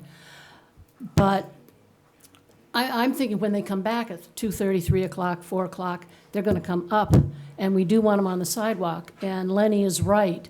If the sidewalk goes all the way up and then jogs in towards the street and takes the angle to Rich Anderson's driveway, they're going to walk that whole sidewalk up. If there's only goes to the 7, then they're going to walk through on the grass, which is not going to be paved or cleared in the winter or anything. And this also leads to the fact that eventually, there's a sidewalk right now that goes all the way up to 22 or 23, up there. You could theoretically put a 5-foot sidewalk in there. It would be about 1.5 feet from Richard Anderson's front door. But there are children, at least half a dozen of them, that come down that street and go back up. So you're going to want as much sidewalk as you can to protect them. But Helen, because you're on the Pathways Committee, do you think sidewalk in, as if they're? In, because, instead again, of the out? cost is well, you're going to, if you only put 7, you could bring it back on, so the person who's the getting out curb. on the passenger side in that 7th card spot does get, and then you could add up and just extend it. But the Right. best would be to just extend it on up and then angle it and take it up to Richard Anderson's driveway. Because that's what's making more sense to me, that you would have a sidewalk that would be where the passenger side of the 7th car is, and then you would continue it next to where the curb is. Right. Instead of this sort of. But you're going to, you have to think ahead, too. I mean, you could theoretically put a right angle there, continue it on up and bring another right angle in. And then And then you're The not. future argument from other boards would be, oh, we got a sidewalk there, we don't want to remove it to put the 7 spaces. Well, you may not You're need still to. gonna have a curb there, and you may not need to, because Right. we're not making a decision, you know, Yeah. that you're going to expand it. You know, my suggestion would be is actually to wait and take a closer look at it and have the Pathways Committee. That's where I was going, that do we really, I mean, I understand that we have to make some decision tonight, but, you know, I would kind of rather see a considered decision of where it goes, and maybe it doesn't, you know, maybe it just gets wound up into our budget. But I just don't like Well, this I'm gonna loosey-goosey way of I'm gonna designing sidewalks. suggest, and I'll get to you in a second, Steve.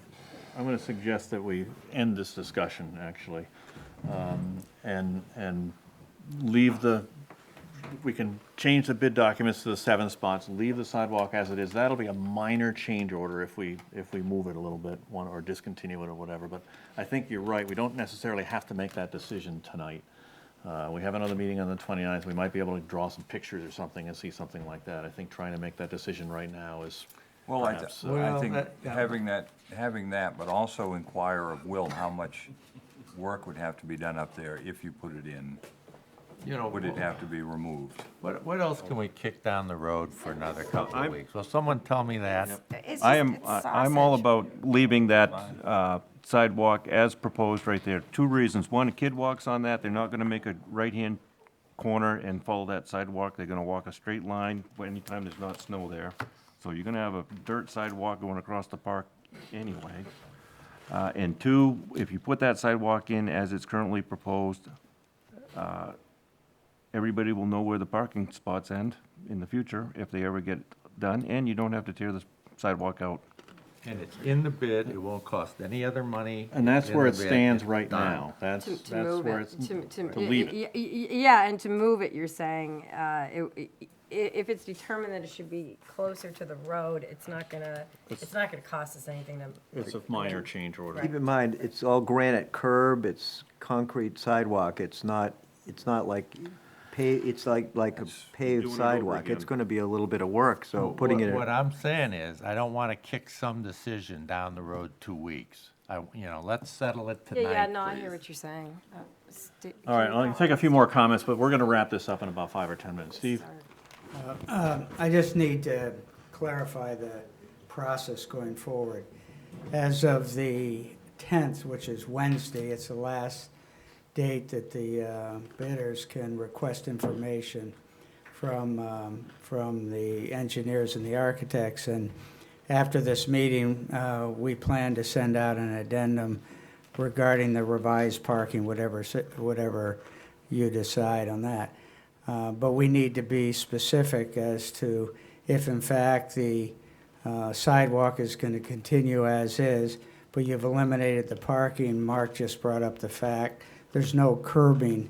If we've eliminated the parking, there's no curbing for those spaces now. So we need to specify if that's the case. If you're going to have the curbing, then you got to specify the granite curbing, and you also have to specify the materials that are going to be between the sidewalk and the curbing. So we have to be specific to the bidders, so they just don't continue the sidewalk without knowing what happens between the sidewalk and the road and the condition of that situation.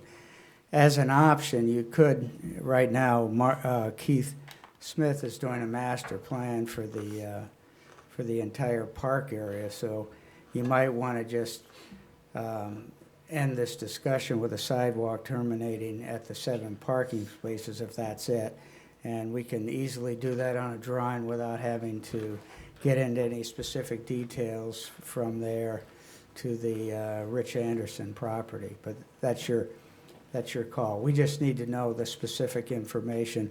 Will's out of town, obviously, till after the bid, but we have to get this information out because obviously 70 feet of sidewalk and curbing and that type of information is important for the pricing of that section of work. Could I ask Steve a question? Yep, go ahead. And I apologize if people aren't as familiar with this diagram as some of us are, but, so for those final 7 spaces up towards Rich's house, on the sidewalk side of them, there is granite curbing already specified. Yeah, I'm talking about the inboard side. Cor- If you Yeah, don't there is, have, right, but like right Mark now, said, if there's no, you have to have some delineation there if there's gonna Yes. be asphalt curbing or granite curbing between the sidewalk and where the parking spaces go. right, but my question then becomes, couldn't you move that delineation, be it asphalt, be it granite, over to the side of the road? Yeah, you just have to let us know if that's what Right, you wanna do. okay, so it's possible to continue the sidewalk all the way up, but move Correct. the curbing in 9 feet, Correct. again, so and the- people don't be pulling up onto the grass to park. Right, and Correct. you have road, then you have granite curbing, and then you have flat grass, and then you have a sidewalk that's level with both sides of the park, the green space, and you're good. Yeah. Okay. I'm all right with that. All right. We just need the general Okay, thanks, Steve. specification. Just one thing, I just want to remind you folks that where you all started when you moved from 14 to 7 was, well, we'll go down to 7, but we can always add to it. And if that was part of the logic, I would encourage you not to organize to build something that would counterindicate that. Am I making sense? I'm not sure. Yeah, if we move the curb over to the side of the road, then if we build the parking later, we would have to get that curb out of there and move it in. Right, so it sort of, something of it that seems to nature, yeah. contradict the early intention of, well, we could always go back to 14. Now, the curbing as it's currently laid out is what any 6 to 18-year-old is going to walk in a straight line when they get off a bus, or walk from that road. So, So what's the pleasure of the board here? motion is for the, There's no motion on the floor right now. Richard?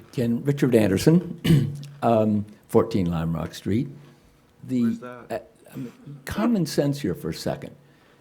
The kids walking down Hughes Street, the 4, 9, 11 kids that live up there, okay? They walk down Hughes Street now, come down Lime Rock Street, and now you imagine they're going to go in 10 feet on an unplowed sidewalk We didn't say it was and unplowed. walk down an unplowed sidewalk to get to Union. They're not gonna keep walking down a plowed street? I think some Where of the they've been coming concern, down? Richard, was from coming from Union Street up, Well, the but, other direction. well, but they also come from Hughes Street down. Yeah. Equal, okay? I guess anything Half the that time gets they close come to from your Hughes property is down. not gonna be good enough, is that correct? Pardon, no, well, Doug, No, this let's- is let's common not- sense. let's not go Oh, there. This isn't, I'm talking common sense, Yeah, okay? okay. Half the time they walk from Union up to their house on Hughes. Half the time they walk from Hughes down the street to Union. So you think a child is going to walk down Hughes to my house, go in 10 feet to a sidewalk, walk down a sidewalk, rather than just keep walking right down a plowed street, rather than an unplowed sidewalk? Okay, just common sense, that's what I'm talking about. And I agree with that, which is why I agree with it. I think that people are not going to get out of their car regardless of what Gartley and Dorsey says. You know, they like to have everything done the proper way. They're not gonna get out of their car and go to the sidewalk when the library is right here. We're not talking about down here. The parking is ending right here. The library is here. They're not gonna walk onto the sidewalk and over. I look down on Mechanic Street every day. Nobody uses the sidewalk, almost nobody uses the sidewalk. They walk on the street. And it's just the way it is in those, on all those village roads. But that's, Well- I've said my piece. Right now, as it stands, the sidewalk is in the plan to go up there on the 14 spots. Does anybody want to make a motion to do anything differently than that, or should we move on? I just think it's a waste of money at the moment. I do too. I think you. I'll wait a motion. Make a motion, Mark. I move we have the sidewalk in front of the 7 spaces that are currently, have been approved by the board, and not continue up until such a time as it's necessary or something along those lines. There's a motion. Is there a second for that motion? I'll second it. Having said that, I still think you're gonna find it, So just to be clear, I want to make sure what the motion is here. The motion is to have the sidewalk in front of the 7 spots and to have it end at the 7th spot. Is that Correct. correct? Okay. When I said, Motion's when, on the and, I would offer it might want to come down around the side of that last one, so that passengers can get out onto a sidewalk. But, Okay, again, that's only for discussion, I'm not Yeah, changing the that's, motion. The motion hasn't changed. No. And then, as Steve said, we have to think about what are we going to do farther up the road as far as. Curbing. I mean, Would you amend your motion to I mean, include that? they don't drive on the grass now up there. I don't imagine they will afterwards. Mark, are you going to amend your motion to include having it come down to the side of, parallel with the 7th Curbing. passenger? You know, the passenger side, isn't that what you're saying, down to the curb? No, I get it. What? No, we get the arts and crafts here, I get it. Past parking spots, you want that sidewalk come down near the street. Yes. I'll amend that to include the extra 17 or 19 feet from the front of the parked cars over to the edge of Lime Rock Street. Okay, so that's a sidewalk in front of the 7 spots with a right angle coming down. Back to Lime Above the Rock 7th Street. spot to the edge of Lime Rock Street. Is that, and Deborah, you're okay with that as a second? Yeah, I'll second Okay. that. Discussion on that motion.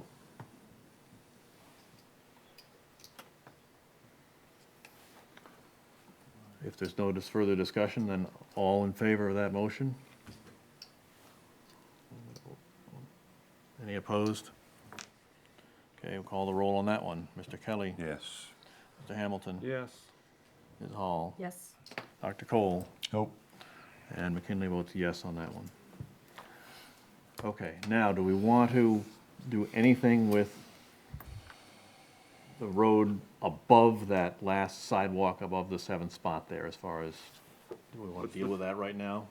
What is it now, grass? Right, well, right now, it's granite curbing in front of the other 7 spots. Steve? But Steve had told us that we have to specify something as to what we want So there. if we want the curb to come over to Do we the want a curb? edge. We could have no curb, I suppose. We could end the curb there. Right now, it Let's just goes wait from to hear asphalt. from the architect. Steve, do you understand the issues? We voted for 7 parking places. We have a sidewalk in front of the parking and then coming out to Lime Rock. Correct. Okay, so would you explain to us what we need to do to complete this discussion tonight? Then you would, your suggestion, continue the road and the curbing up past that 7 spaces. Do you need to continue the curbing? No, Okay, then. So it goes, as it is now, it's just Right. asphalt to grass. right. So it's no harm in leaving it. I mean, I would defer to Will. Obviously, that's his bailiwick, not mine, but it could be asphalt. And he'll want some curbing probably to Yeah, I think retain. there are gonna be some drainage There's issues. 3 I think. drainage basins there. What's the- They're gonna need Right. something to direct the water east But you in the can, street. you What's the can go curbing? to asphalt. What's the curbing gonna be around the library? Granite? Granted. That's All great. right, I would offer that to make sure that all looks finished and finished off properly, that the granite curbing continue up Lime Rock on the northeast side. Of the road. From the 7th, from the edge of that Yep. sidewalk that we all just put in down there, all the way up to wherever it was going to go to begin with. Right. That it be granite curbing and it aesthetically match appropriately. With the tip down at Rich Anderson's property. Yep. Not to be bought later when we put the rest of the parking. Okay, is that a motion? I can do that. Oh, yeah, because we gotta do the discussion anyway. Okay, I motion that we install granite curbing on that side of Lime Rock, from that 7th spot where the sidewalk ends on the edge of Lime Rock, up Lime Rock, to the tip down that was originally planned. Is there a second to Thank that you. motion? I'll second that. All right, any discussion on that motion?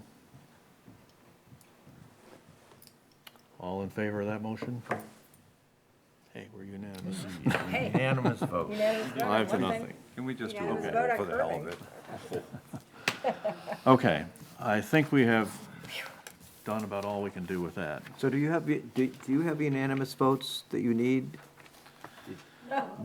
No, only on curbing. Only on Well, curbing? I mean, So, we can, if the board wants to, we can have, now that we've had our discussion, we've had our votes, we can affirm that we're all behind it by having a vote on something if you like. summarize the, Okay. you could summarize Ken, the. would you do it? You've been there before, so make the motion, please. I'm gonna move that the select board endorse all the votes taken on the parking, sidewalk, and curbing, as we've done this evening, and endorse that plan moving forward. I second. Okay, any discussion on that motion? All in favor? Any opposed? Okay, that one is unanimous. Okay, next item on the agenda. Discuss and accept a memorandum of understanding from the Rockport Library Foundation. You have in your packet the, let me get to that. Ken, how much time do we have left on the recording? There's no time on it. No, don't they run out after? No. No, not anymore. That was years ago. Do you need a You have a break? copy of the I'm good. memorandum of understanding in your packet? Yeah. Open As for proposed? discussion? Yeah. Okay, Rick, my assumption is that our town legal counsel has reviewed. No, the town legal counsel has not reviewed this. Didn't we ask for that the last time? We did. Yeah, we did, yep. Town legal counsel review this? We did ask for it. I think it was where it was not a contract, it was a memorandum of understanding that, I don't know that it was absolutely required. Does anybody have any questions about the content of the memorandum? I do. I just want to ask about the 30-day timing. I want to ask Megan about the 30-day timing. I mean, I note that, that it calls for, in paragraph 6, that invoices will not be sent more frequently, except, if necessary or whatever, more frequently than 30 days. Does that cause problems for us, cash flow? or- I read this while I was sitting here because I hadn't seen it before this, but I do have concerns with 30 days for payment because that's 30 days that we're billing for plus 30 days that we're continuing to pay. So that's 60 days worth of expenses prior to receiving any money back. And I don't know that our cash flow can support that. Especially during the heavy draw periods. Right. Would 15 days work? I think that would be fine. So you're talking about, because there's a couple of 30 days in here, so I just want to make sure that we are clear on which ones we're talking about. So in paragraph 6, are you talking about not invoicing more often than every 15 days, or are we talking about the payment on the second page? I had originally requested that when we have times of large volume of invoices coming in, that I be able to invoice more than 30 days. So I think that that covers it, as long as they're gonna be receptive to receiving it every 2 weeks or something along those lines. The 30 days that I'm concerned about is number 8.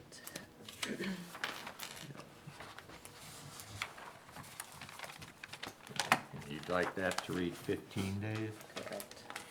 in paragraph 8? Yes.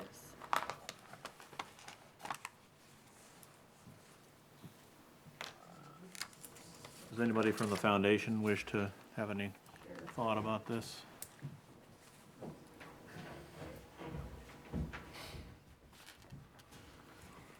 Thank you. Our intent is to pay it as soon as we can. We don't, we're not saying we would wait for 30 days. I mean, it's not like we're a business that, has to manage necessarily a cash flow if we have the funds on hand.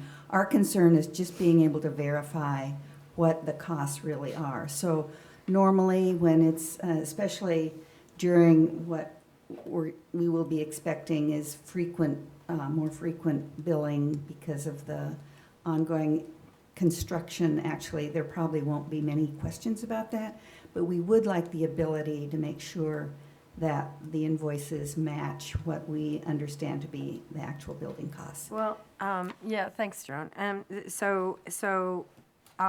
Obviously 15 days still gives you over 2 weeks to do that. If it were 15 days instead of 30 days, but, and if you don't have the funds, you don't have the funds. I mean, you've got that That's, language yeah, in here to that's a protect different question. yourself, right. That's a totally different Right, question. but then it also says that within 7 days of receipt, that you could ask questions, and so, and then the town has to respond within 7 days. So if you had, I'm trying to figure this out, if you received the invoice and then within 7 days you ask questions, and then the town has 7 So days. that's 14 days then there, that's yeah. 14 days there, and I'm sure the town's not going to wait 7 days to get back to you, as Megan has shown in the past, but I just, I'm just trying to figure out how we can tighten this up a little bit. Yeah, I mean, we know that immediacy is important to the town, and we want to be as obliging as we can. It's just giving us some time to make sure we understand and have time to document what invoices might be. I don't know if there's anything more to be said about that, other than if you want to change it, we'll have to take it back to the group, which will be meeting next Monday to talk about it. I have a question on line 11. Quarterly, during the periods of heavy cash flow, is quarterly an appropriate frequency to provide an update of funds available? Yeah. Denise, you want to come? And to add to that question, remember when we had our cash flow and we talked about quarterly reports, and then I said, oh yeah, I think quarterly reports are okay, and you guys changed it, or somebody changed it to monthly. So, No, I think quarterly has always been our intent. no, it was actually changed to monthly, honestly, seriously, right? I mean, I I'm not believe it dreaming was, this but up, we yeah. go Because back I and thought, look well, in the that's kind of frequent, but I kept The chart is done by quarters. Yeah, the Yeah. chart was done by quarters. I'm trying to, somebody did mention monthly at some point. I'm trying to remember where and how that was, but it's not coming to me right now. Yeah, that's, and I understand if it can't be monthly. I just, honestly, when we had that discussion with that, it was suggested to us that, yes, they thought that they could do monthly. Rick, we're asking if you'd review the live stream and see if there was a conversation and a decision on monthly versus quarterly in this regard. Okay, wait, yep.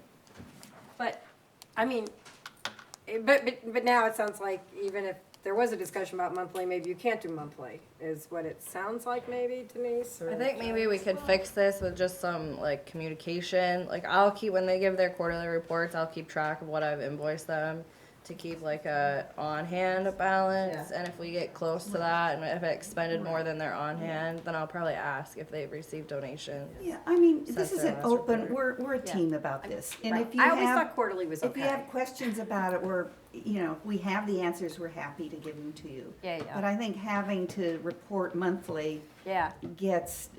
we're all volunteers, and we are paying out of the funds we raise for our bookkeeper and people that we need to be able. I'm keep with track of you. I'm with everything, you so. on that. And as I said, I always thought quarterly was okay, but there was some kind of agreement at that meeting when we looked at cash flow to monthly, which I was surprised at. So I just want to make sure that we're all on the same page. I do that's all. remember that, I do remember that part of the conversation was Yeah. that there was, that it may need to be done monthly rather than Right, quarterly as we get into the construction. Actually, you know what, now that it's coming to me, I think it was reports to the board would be monthly about the expenditures. I don't know necessarily about the foundation cash. I'm just asking if Rick would review the live stream to determine what was truly said and not said, so otherwise I I do think remember we're. that, though. But even if it was said or not said, do we have a problem if it's quarterly? I mean, Nope. I I mean, don't. the chart No, we I don't think gave for you that. I think was we have a based on quarters. No, I don't either. I think that. So We're we don't- happy to. We don't need to worry We about don't that. have a problem with quarterly. Can then we, don't need to. I If wonder if we're we all a can, team moving forward, maybe that last 500,000 is gonna come rolling in and have it all sitting there ready for you. I think maybe it would be best, I think, if Megan could get together with the foundation and work on those things in number 6, number 8, about the 30 days and the 15 days. That's a I good think that's, suggestion. If we could maybe, tighten maybe that that, up. because Megan's the one who writes the checks and Sure. does that sort of I thing, mean, so. we can, Do we still want this that will come reviewed? up on Monday. We'll add that to our agenda for Monday. I just want to ask, do we still want this reviewed? Because That's what we this were just- board has fallen into a little bit of a habit of, one person requesting something, so. I think we did last time. We did. Yeah. I'm pretty sure we did last did time. ask for it Yeah, well, I'm last time. saying Jeff is now, and that didn't happen, but Jeff now has asked, does he want this reviewed? Well, that was my original request, and I believe the board decided that we If wanted. it's gonna be monthly. Oh, No, no, no. no, I'm back to the document. I passed the monthly. Okay, forward all right, thing. all right, well, I'm- that, okay. I'm past that one. I already So sent it forget off to, that. I already sent it Yeah. off to And, Laura. and they're gonna talk, obviously the thing's not gonna get approved tonight anyway, so we've got time for him Right, to yeah, review it. and the 30 so- days, 15 days isn't gonna be anything he's gonna care Yeah, much yeah, about. right, Okay. exactly. We just need to Okay. make sure that the Yeah. timing of days. And I want payment to works. close this discussion by thanking the foundation for Yes. doing this, and thanking them for all they do. This is a team effort here, and I think we're going to be able to get this ironed out, and it won't be an issue. Yeah. Yep. Okay. Now we get to place a bunch of stuff on the warrant. Yep, do it. The food You sovereign, guys don't wanna stick around for this talk? I've done this before, it's okay. okay. The food sovereignty ordinance, which is going to be Article 3, and that will be voted on the secret ballot day. And I will remind you that we have to place these tonight, but the public hearing will be on the 27th or 20, whatever the date is, the 29th. 29th, I think. So I won't have the planning Pardon me? board's vote on the ballot. Okay, so do we, it goes to- folks, can I ask to keep the conversation down? We do have more work we have to do, I'm sorry to say. Thank you. So do I have a motion on the food sovereignty ordinance? We have it in our packet, we've looked at this before, it's fully compliant to state statute. So moved as written.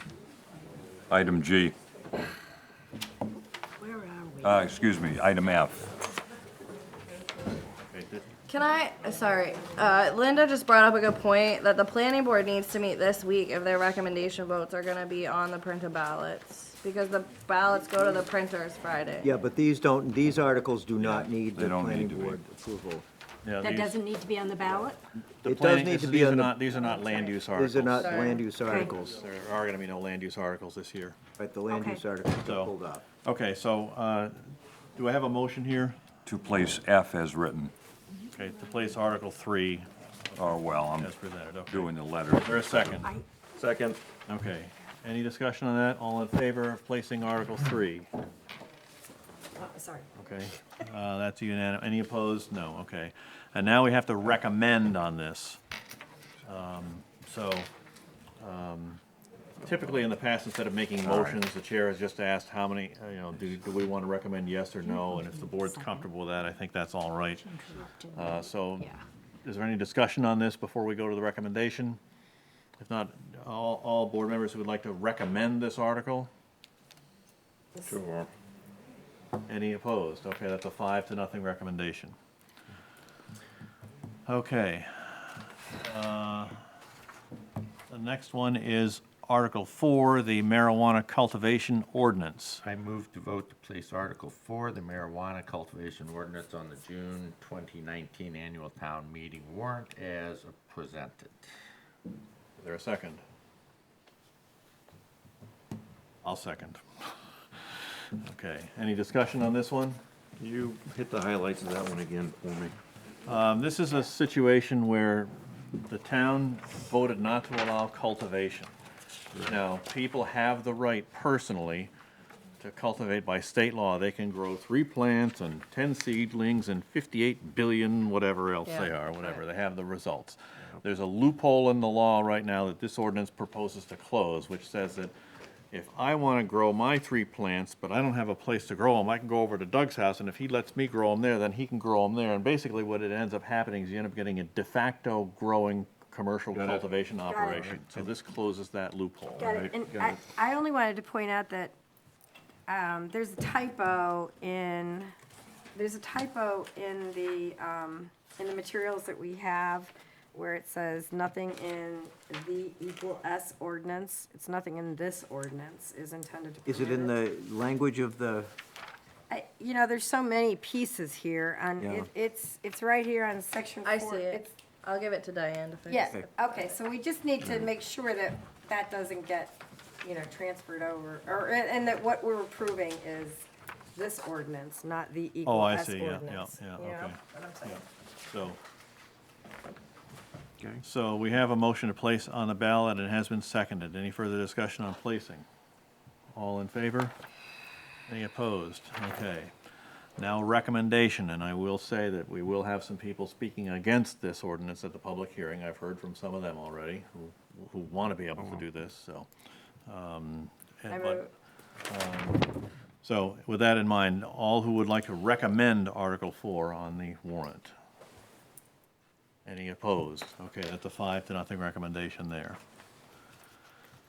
Okay. Now we have these harbor ordinances. So this is, This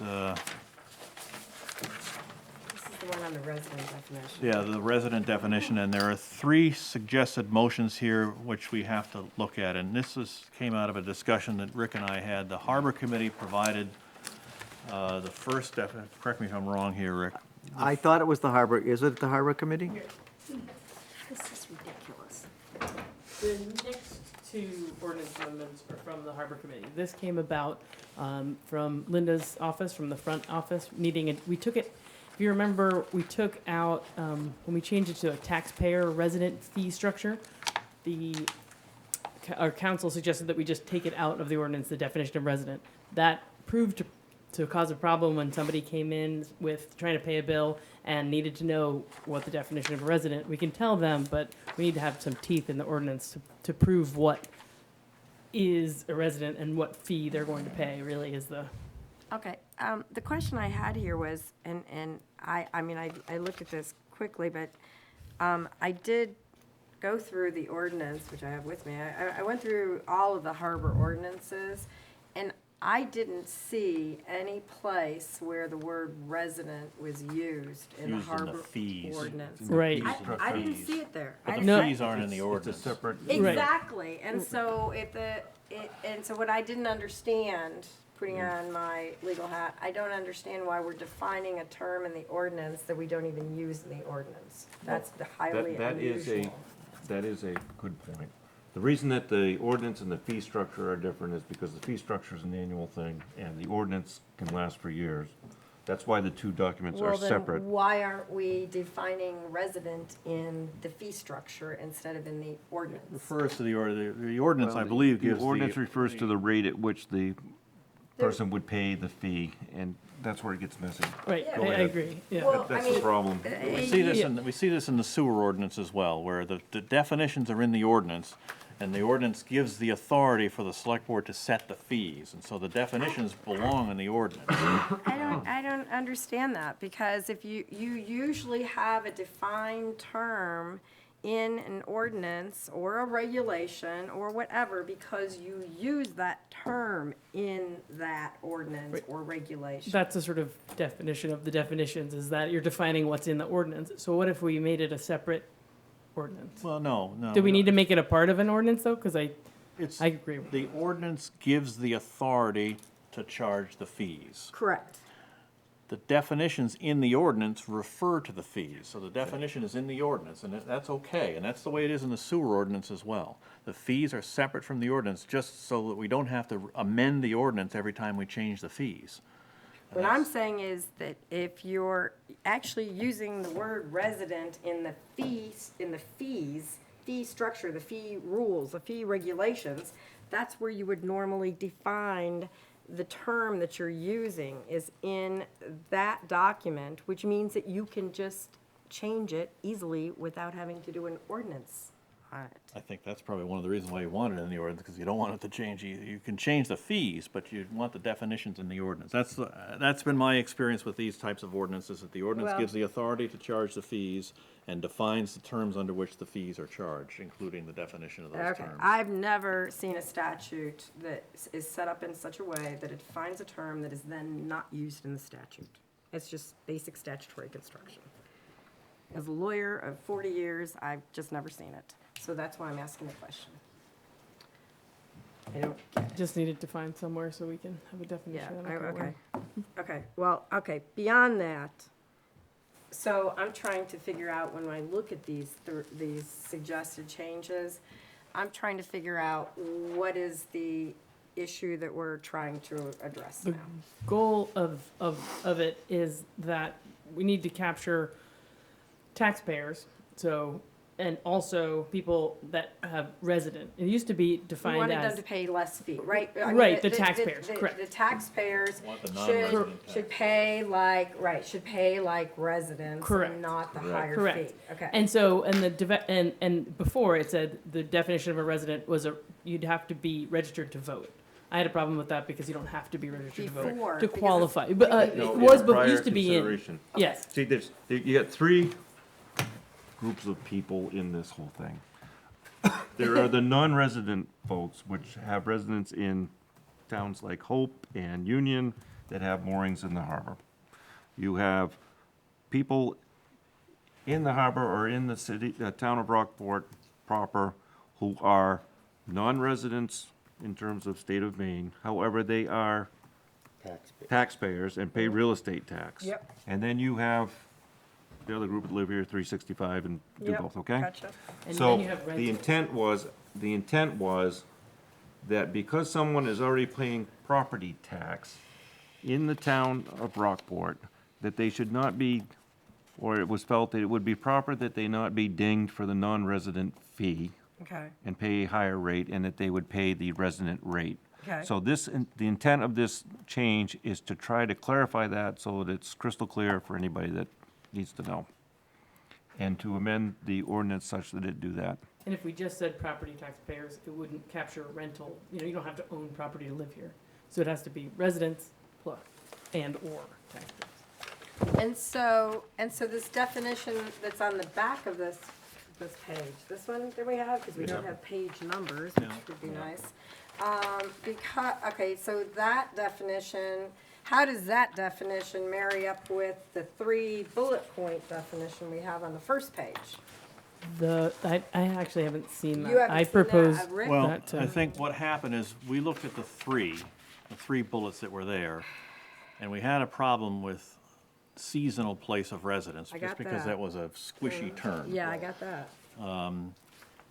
And then the person who's registered to vote in Rockport, that's a problem for me, because, I mean, we can't require people to register to vote. It's whether Right. they're eligible to register that Right. makes a difference. So, at any rate, to try to capture the folks that Abby was talking about, Rick and Megan and I sat down and said, gee, these last two, those do it. They capture everybody. If you're eligible to vote in Rockport, then you live here more than half the year. Correct.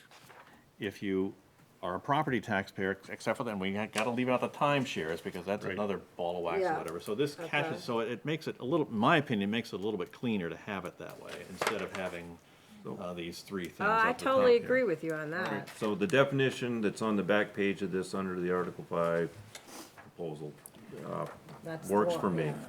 Not the one that's Right. in the manager's comments. Right. And Linda, is there some concern that you have from your perspective? Well, if you look at it, it says a person who's eligible to vote, Yeah. a person who pays taxes. What if you have a renter, they don't pay taxes here, property taxes, and they're not registered to vote? But if they're eligible to Eligible. register to vote, then they can do it. Eligible. Okay. In other words, that they live here, that's the whole point, is that they don't have to, we can't make them register to No, vote. Right. definitely not. But that's why we changed it to eligible to vote. Okay. So that works from your perspective? So that's, Does it?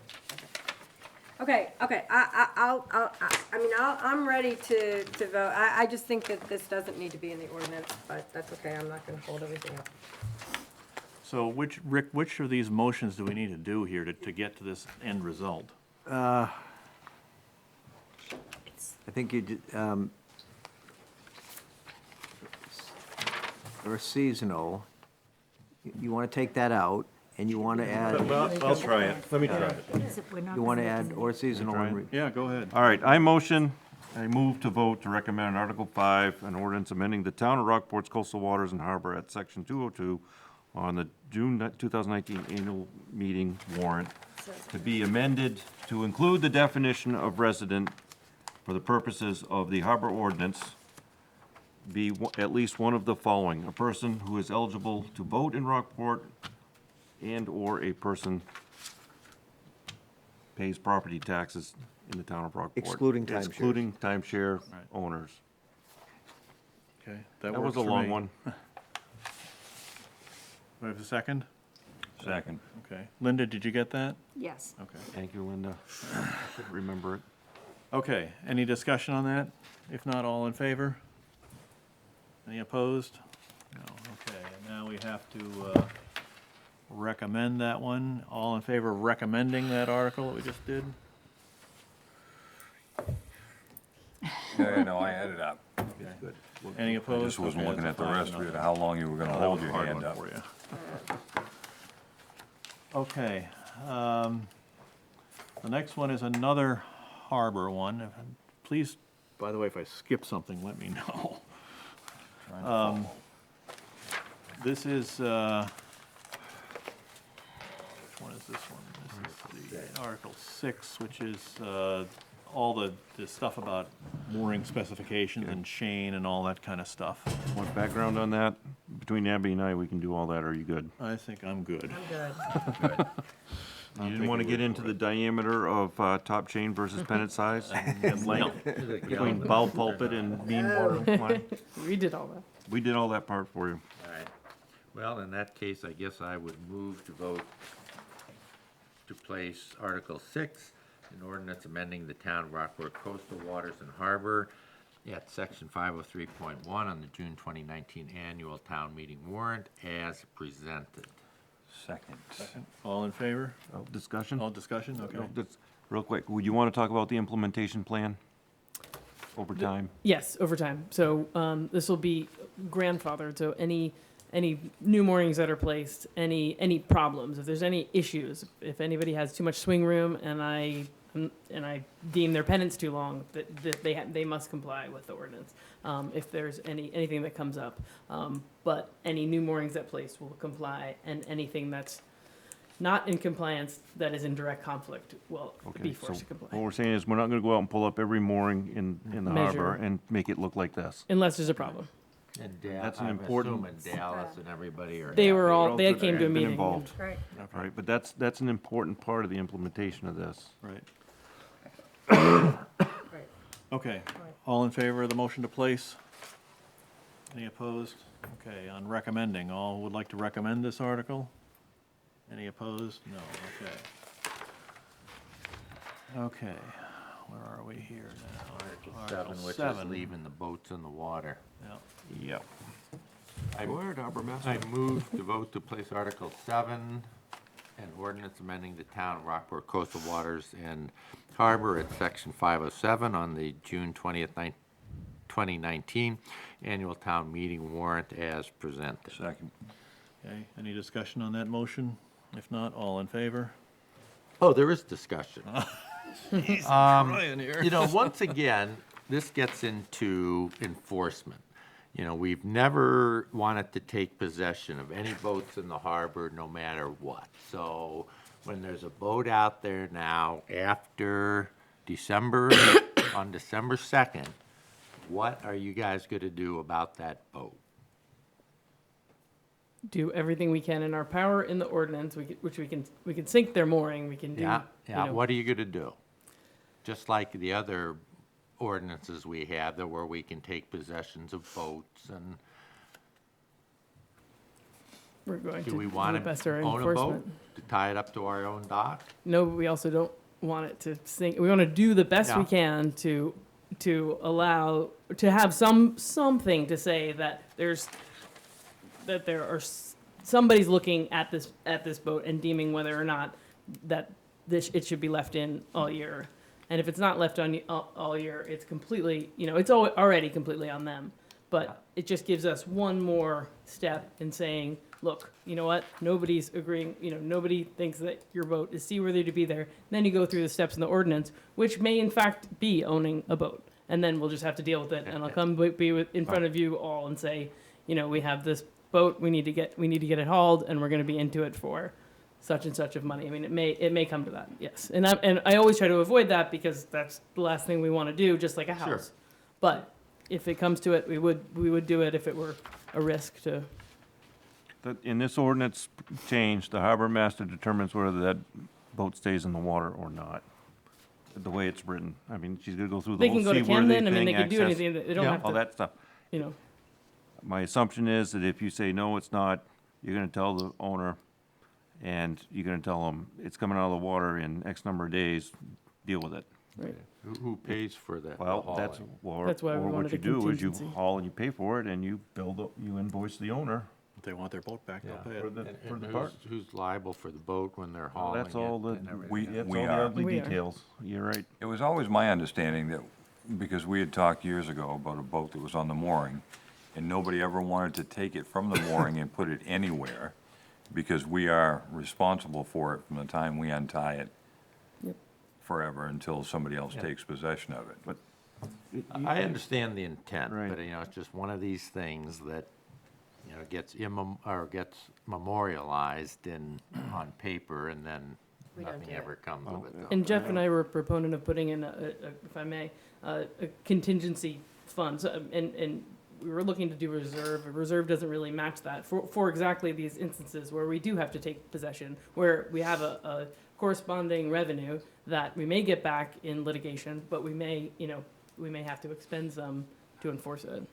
The other part is that Abby's got federal law that she's got to adhere to, that I wish were clearer in how these things are handled, because every regulated harbor in the United States of America is covered by the Army Corps of Engineers, and that stuff should be laid out in great detail as to what happens when a deserted vessel is left at a harbor and how it's handled by law. Right. and You it's not- arrest the boat. Yeah, right. No, Arrest the that's what boat. the term is. You arrest the Arrest the boat. boat, The yeah. boat is arrested and posted as a federal. I've seen it happen in Camden. Yep. Mr. Chairman, can I ask Gabby a question? It seems like one of the easiest areas of enforcement of this would be somebody leaves their boat on the mooring, they don't have your permission, they've left the boat on the mooring, and they haven't had your permission. Would we have the option when it comes for their renewal to say, Did not renew their permit. you don't have a mooring any Always. longer? Yep, because they wouldn't be in compliance with the ordinance. Right, 'cause And that's they- already written in the ordinance, so that's Right. another way of doing it. That's actually a pretty good. Yep. Yeah, but we have to get them off the mooring. we If have they to never take 'em left off the the mooring. mooring. Yeah, right, if they never left the mooring, we'd be into an abandoned vessel. I mean, there's just, every circumstance is To Doug's pretty- point, there's enough teeth in between federal law and local law that it could be managed.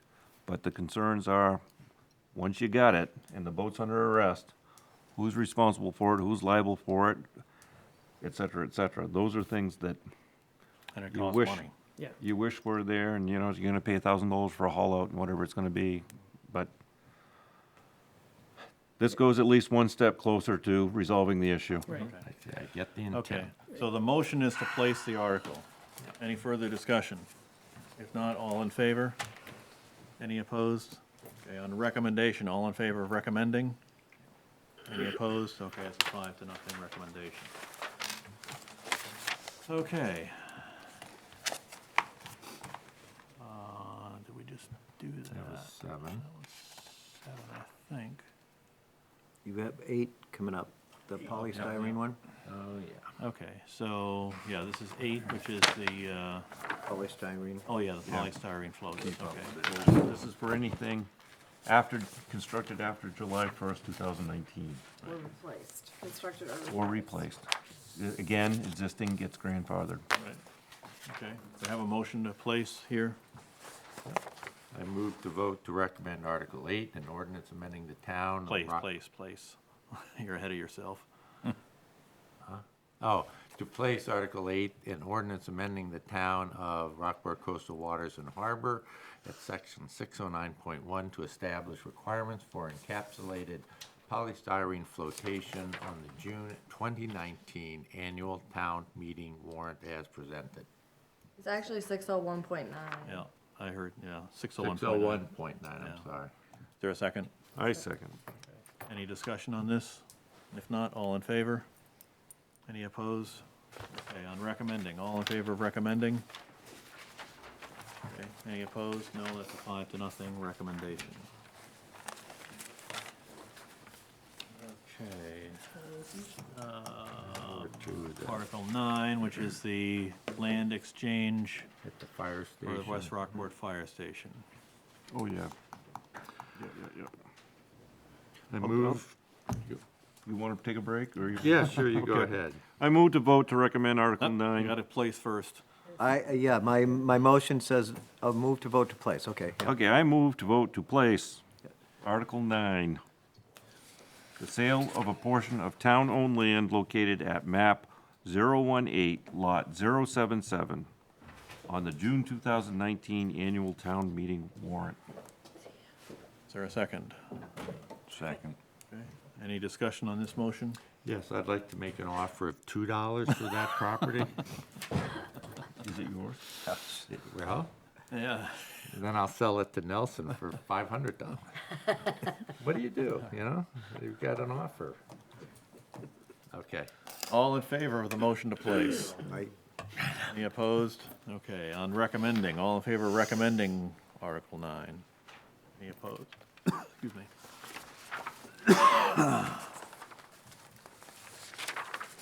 Okay. Where are we here? Oh, this is the sewer motion. Yeah. All right, I'll Gotta take this get one. right, yeah. I move to vote to place Article 10 for the design, site preparation, and construction of a sewer line extension on the June annual town meeting warrant. Further, this article, once passed, will appropriate the sum of $4,500,000 as funds for the cost of the project to be funded through general obligation bonds, and to authorize the select board to issue at one time or from time to time general obligation securities of the town of Rockport, Maine, including future refunding obligations in an aggregate principal amount not to exceed $4,500,000. Second. Any discussion on this? This is sewer extension, and these bonds have to be approved by the whole town. The whole town secures them, but the repayment comes from the wastewater budget. As far as the discussion goes, so does the town want to do any sort of educational campaign so that people understand this really isn't raising their taxes per se? I'm working on it right now. I have sent a draft to Shauna. She's our bond counsel. She has to review it to make sure that we're not blindly implying that they vote Right, one way or right, another. So once she gets that back, then we'll have pamphlets out that. And I think a press explain- release is not a bad Yeah, but idea either. should it be in the warrant as it's written? I think it think it can has be. to be. What? What? Whether, that if it will not impact the taxpayer, Yeah, can that be said in the warrant question when it appears on the ballot? I think that's what Megan Right. is checking I mean, on with you know, bond counsel, this- right? No, that's a little No, different. she says this is the way that the article has to be written, but we can do a supplementary document that we can also put in a press release that explains how the project's being funded, that we're looking for grant money for half the project, but she has to review it to make sure that we're not Right. implying that they vote one way or another. Can it be said in the select board's recommendation line down below the warrant question that says, because this will not impact taxpayers, That's a good question. That's exactly what I was thinking. the Yeah, in select the board has recommendation. recommended passage of this article?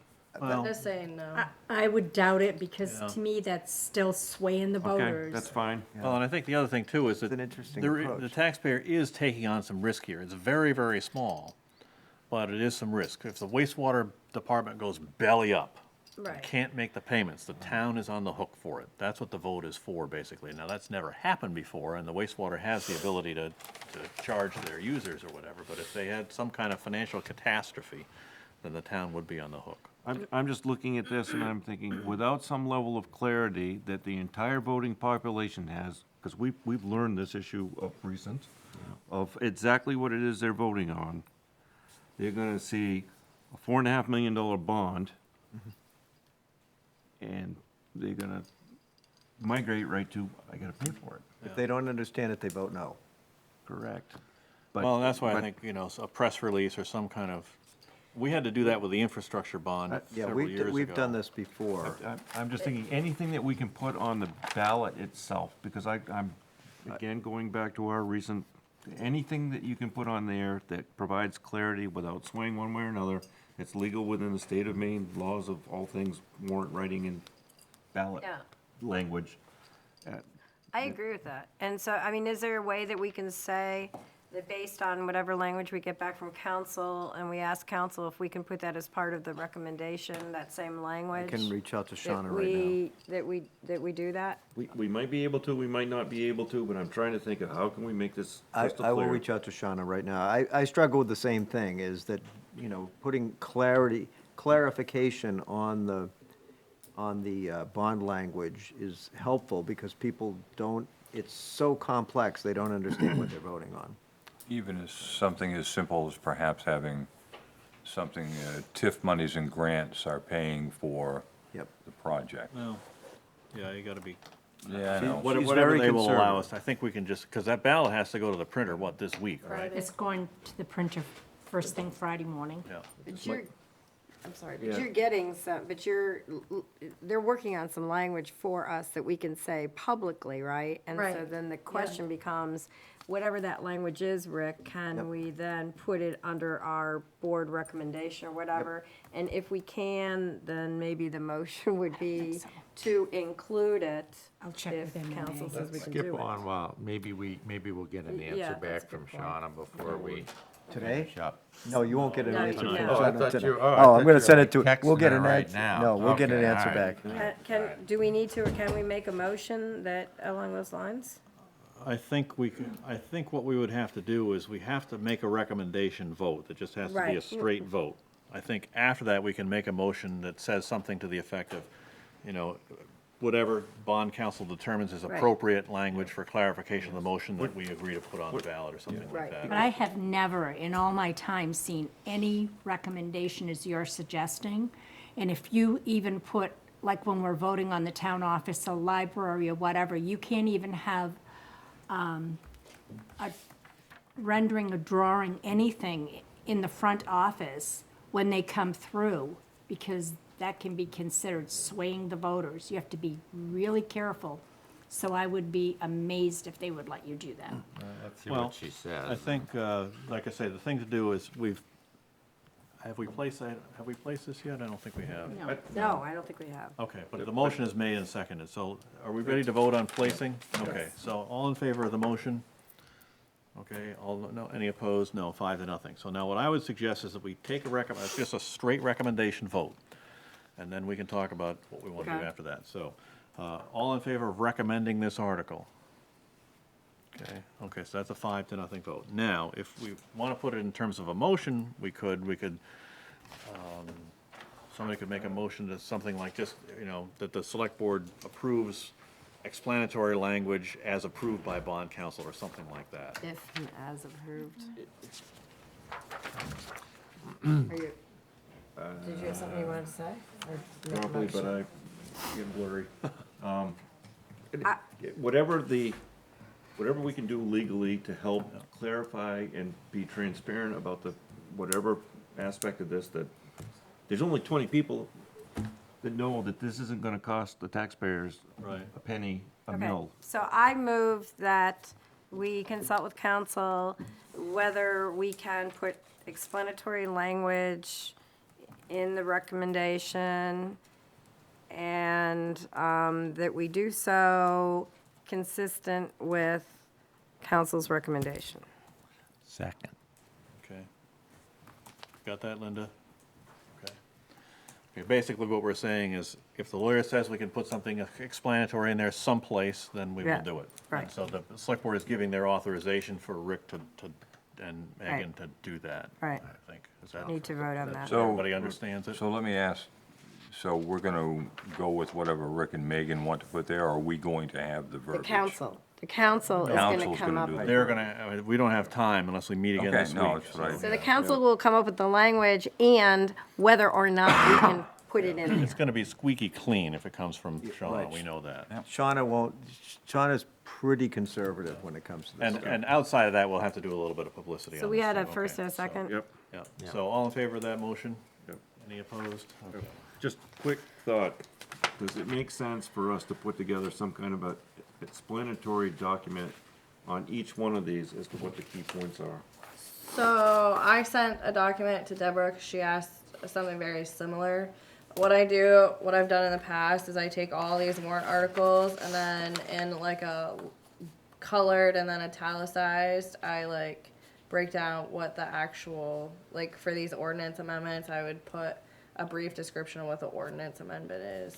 And for the budget things, I highlight like big changes that happened in the budget lines, and then that's available for people. What I'm wondering is, if we're gonna get the ballot early, cut and paste the article and what you're being, the actual language that you're voting on, and then the select board issues a paragraph or some bullets as to what it's all about.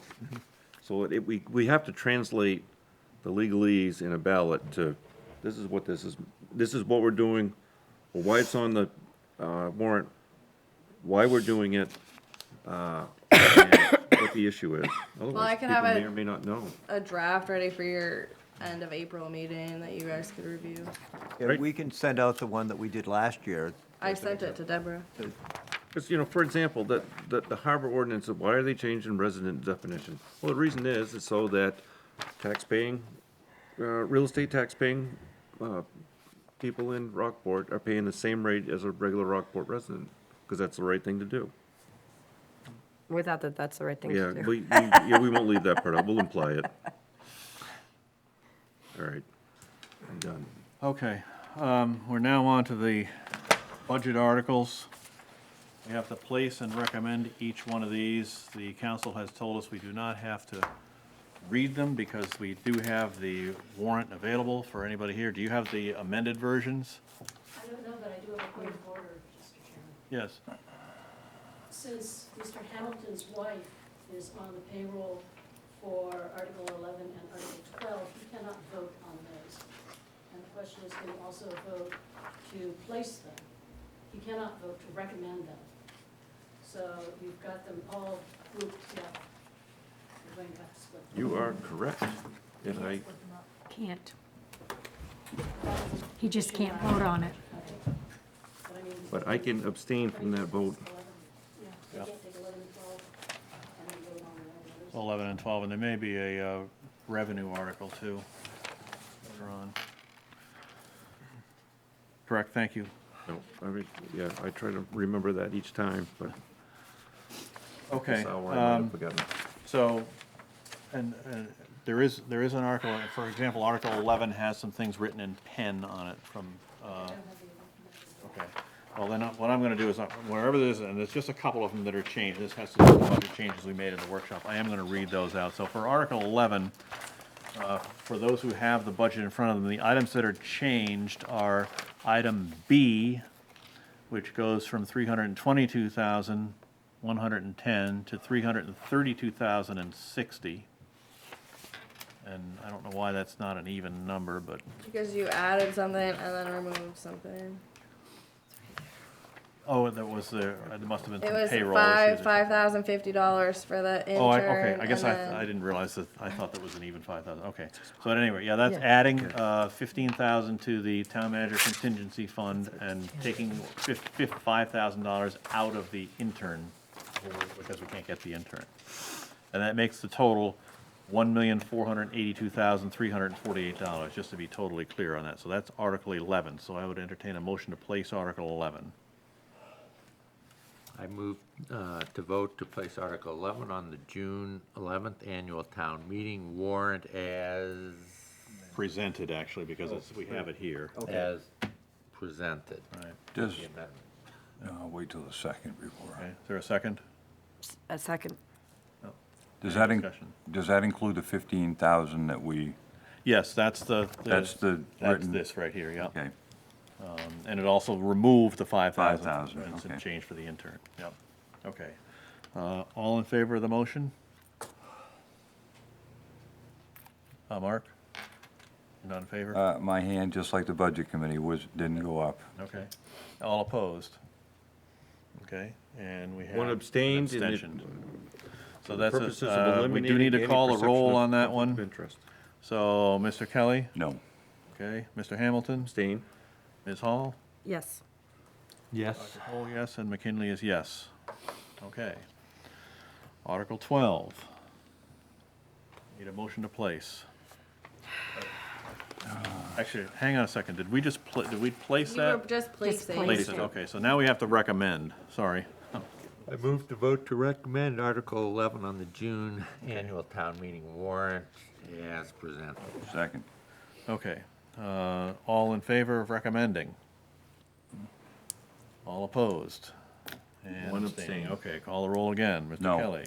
Okay, Mr. Hamilton? Abstain. Ms. Hall? Yes.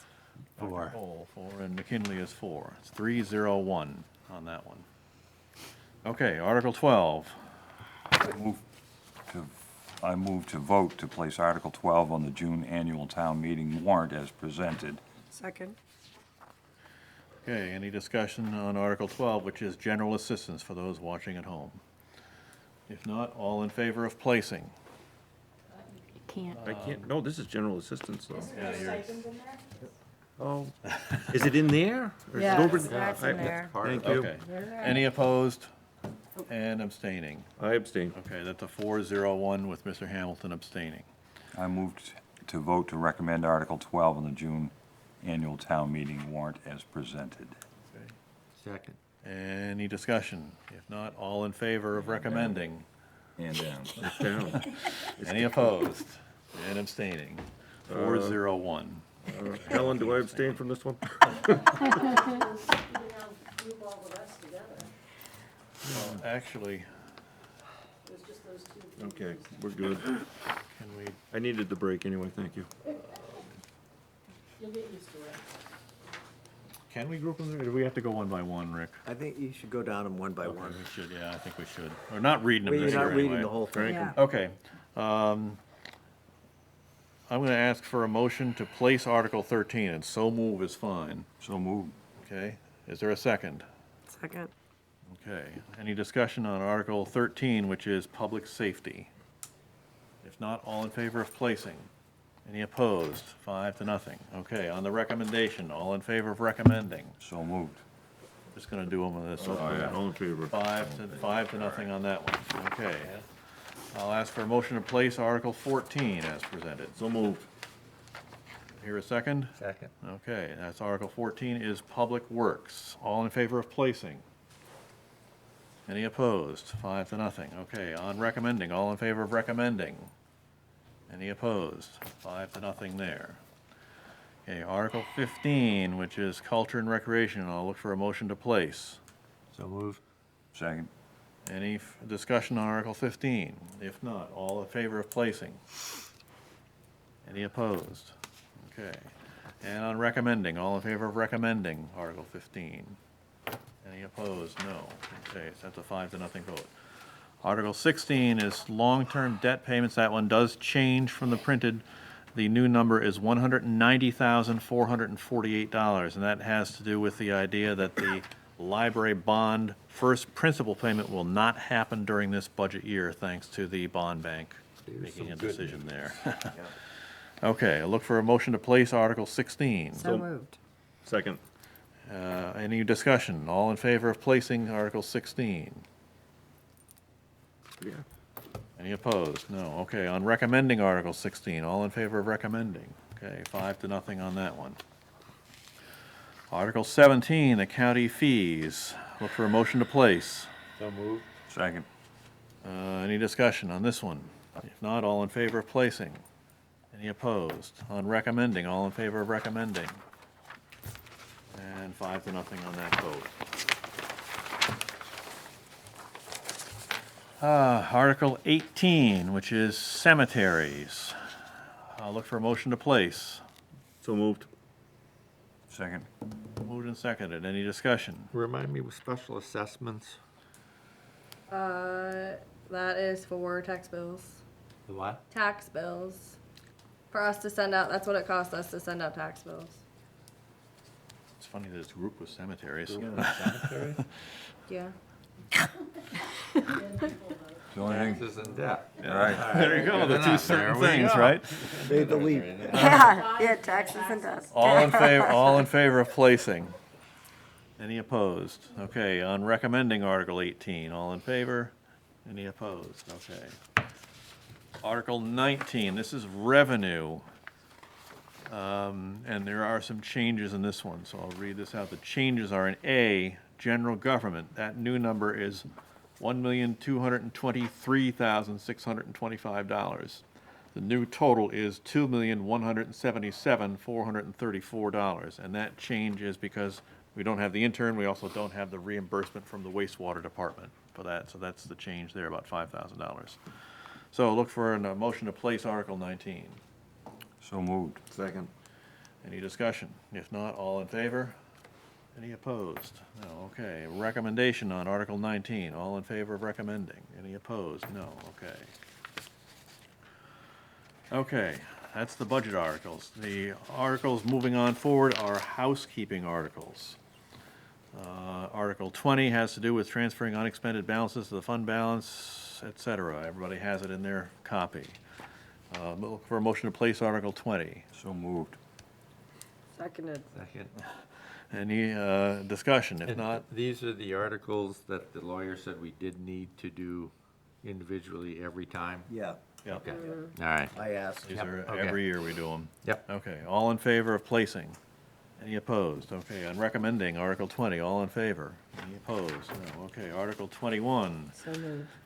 Okay, I had a motion to Second. place and a second. Any discussion? If not, all in favor of Article 21, placing. Okay, 5-0. And a recommendation on Article 21, all in favor? And there we go, okay. Article 22, this is about giving us the power to sell real estate if it's in the best interest of the town and consulting with the planning board, et cetera. So Motion to moved. place. Second. Okay, any discussion? If not, all in favor of placing? Okay, on recommending, all in favor of recommending? 5-0. Article 23, look for a motion to place. So So, moved. yeah, second. Any discussion on this? This is selling real estate. Okay, all in favor of placing? 5-0. On recommending, all in favor of recommending this? Okay. Article 24 sets the dates for tax installment dates. All in favor of, well, before we place this, have we checked this to make sure we don't have any holidays in there? That's been Okay, a so those problem dates are before. good. Both did. Okay, good. All right, a motion to place Article 24. So moved. Second. Any further discussion? All in favor? Any opposed? Recommending? All in favor? And no opposed, 5-0. Okay, Article 25 sets the delinquent dates. Look for a motion there. Decided to. So moved. They can if they want. All in favor of placing? Okay, all in favor of recommending Article 26, 25, rather. So, sorry. Wait. The interest rate actually went up to 9%. We are currently at 7%. So Linda and I went with 8% in the middle of what the state allows and what we were at. So you guys can you can change that to 9% if you want it to be 9%. I move that we amend it to fix the rate of interest on delinquent taxes at 9% interest per year. Second the motion. On the amendment. Yeah, You seconded I it. seconded the motion. All right, so discussion on the amendment. Discussion on the amendment. I like this. I'm tired of the people using the town as a bank, quite honestly. When you look at it, there are a lot of people that do it A lot that of way people do it too, that so. way. You know, they pay their taxes late because it costs them less money to pay the interest on the taxes than they have to pay on their other debts. So I'm all for making that interest rate as high as possible. Or their investments, so. Any further discussion on the amendment to placing Article 25? If not, all in favor? Any opposed? Did we already vote to recommend that? No. No. Okay. So in that case, vote to recommend as amended Article 25. All in favor? Any opposed? You can Okay. do the same thing with 26. Okay, so on Article 26, we will, I'll look for a motion to place that with the amendment, a change of interest at 9% per year. So moved. I mean, boo. Yes. Moved. Okay, if I have a second. All in favor of placing Article 26 with 9%?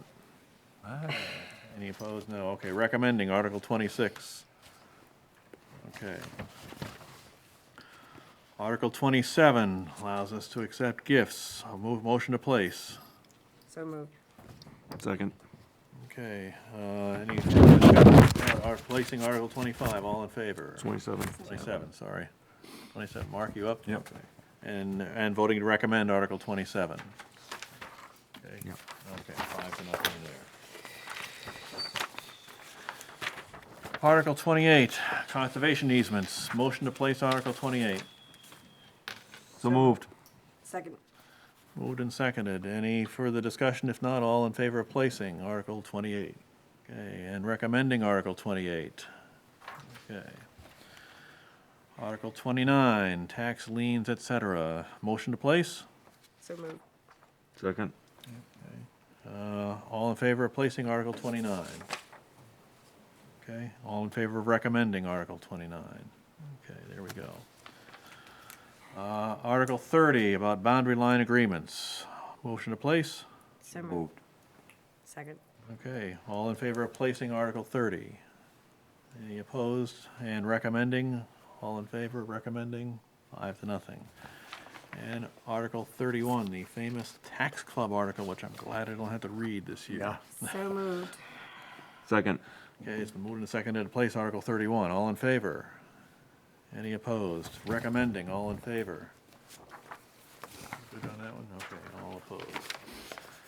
All right. We have to sign this. Well, Yeah, first name is a R-E-Y, not an E-R-Y. Yeah, we have to sign a bunch of copies of it, right? Yeah. I think they're probably all here. Well, Okay. your last name spelled right, Mark? Okay. Well, let my middle initial, which I always sign on here. I've gotten over that. Sort of. Well, you can sign them all I don't think you have them to sign yet because You haven't made Okay. all the we have changes. those changes to make, so Okay, no. so we'll have to come in the office and sign them Yeah, when you you get typically them have to printed do up. that at the office. Yeah, okay. You're shaking your head. You're supposed to sign those in an open town meeting, so you've already said everything you're going to vote on, so it would be at your, you'll have to do it at the April We do it on the can we do it on the 29th? Okay, we can just do it then. Okay. Does it have to be on your printed one? It doesn't have to be on your printed one. Okay, I can use this. the next item, we have to set the annual town meeting date and time. I move to set the annual town meeting date and time as stated in the first paragraph of the June 11th, 2019 annual town meeting warrant, which states as follows: to Randy Gagnon, Constable of the Town of Rockport, the County of Knox, State of Maine. Greetings in the name of the State of Maine. You are hereby required to notify and warn the voters of the Town of Rockport and said county qualified by law to vote in town affairs to meet at the Rockport Town Office of the said Town of Rockport on Tuesday, the 11th day of June, 2019, at 8 o'clock in the forenoon to 8 o'clock in the evening to vote on the Articles 1 through 10, at which time the meeting will adjourn. The adjourned meeting will be reopened on Wednesday, the 12th day of June, 2019, at the Rockport Opera House at 7 o'clock in the evening, and then and there to act on the remaining articles in the warrant. We have the motion, do we have a second? Okay, any discussion on the motion? If not, all in favor? Any opposed? That's a 5-0 vote. And next, I'll let you make this motion, Mark. Oh, where is it? Right here. Oh. This is the, I'll let him second it. I move to authorize payment of $24,000 to the Scarborough Police Department coming out of the Police Department Career Development Reserve account. Second. Second. No, let him second. I third. okay, any discussion on this motion? Doing the right thing is sometimes the right thing. Oh, we got a bill. Yeah. When do you want to get the other one? Okay, All in favor of the motion? Any opposed? Okay. We have a quitclaim deed to deal with here. I move to approve the quitclaim deed on a timeshare located at map T01, lot A10-051. Second. Moved and seconded. Any discussion? Then they're all up to date? They are. Okay. All in favor of the motion? Any opposed? Okay. We have preliminary discussion infrastructure bond here. I'm going to suggest that we put that off. The Capital Improvement Committee is meeting tomorrow, as I understand. Yes. We 5 have, o'clock. this was good to have on the agenda because we got a lot of information in the packet about it. It was good work that was done, and I think that the board in general is, pleased to see that moving forward. So I don't think we had no action on this necessarily tonight. No, but I do want to, again, I told her earlier, I want to give kudos to Megan for the new formatting on the capital improvement plan. It's much better. It's easy to read and understand, except for the small print. But the individual sheets are very nice. Okay, so we can move past that item. We have to vote to restrict the use of all MRC tip stabilization funds.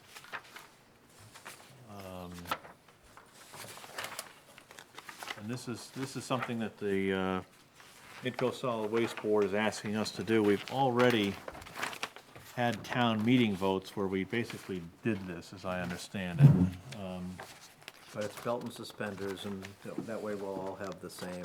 So, and I'm looking for a motion, I don't see one. Oh, I didn't give you one? I didn't. Yes, Is there? I think so. Where- Is it D? Double D. It's attached to this. Oh, I'm not seeing it. Oh, no. On in my I don't remember seeing it. Do you have a I don't copy? either. I don't remember seeing it. You have a copy of the motion Hand her there? over here, Linda. Let me Okay, I don't know if it has a motion or not. Let me see. take a peek. Or is it just the writing?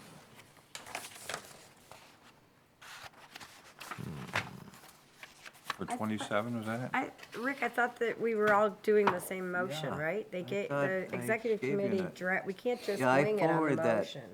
I forwarded that off to Diane, apparently. No. Let me see if I can find it. I don't have it in your stuff. Where, who did it come from? 26, It came 27. from Beth, right? Do you think? If you forwarded it to Diane, could you just search it by that? I forward so many things from her. Was it Beth? I don't know. It was in the last agenda for the I think Midco Deborah Solid shared a Waste, code. Rick. Yeah. So it'd be in that agenda if you have those agendas in one place.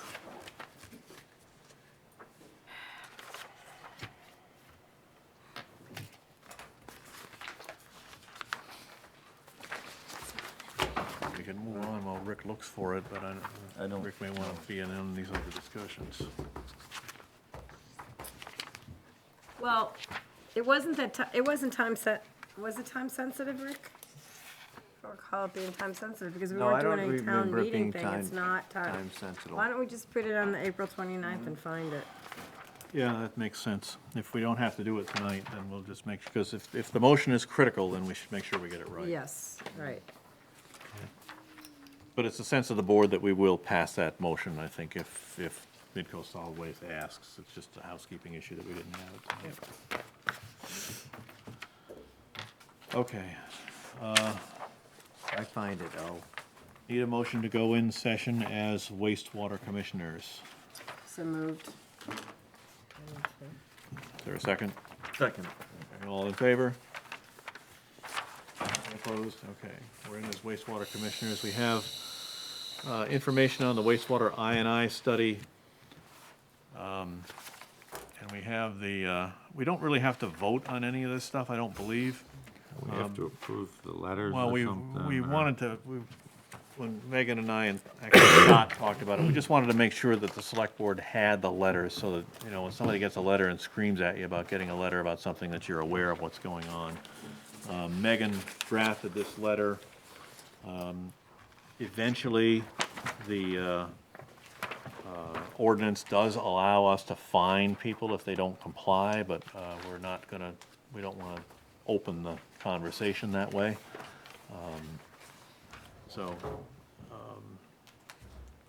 And we have the information about the I&I and the inspection forms and stuff like that.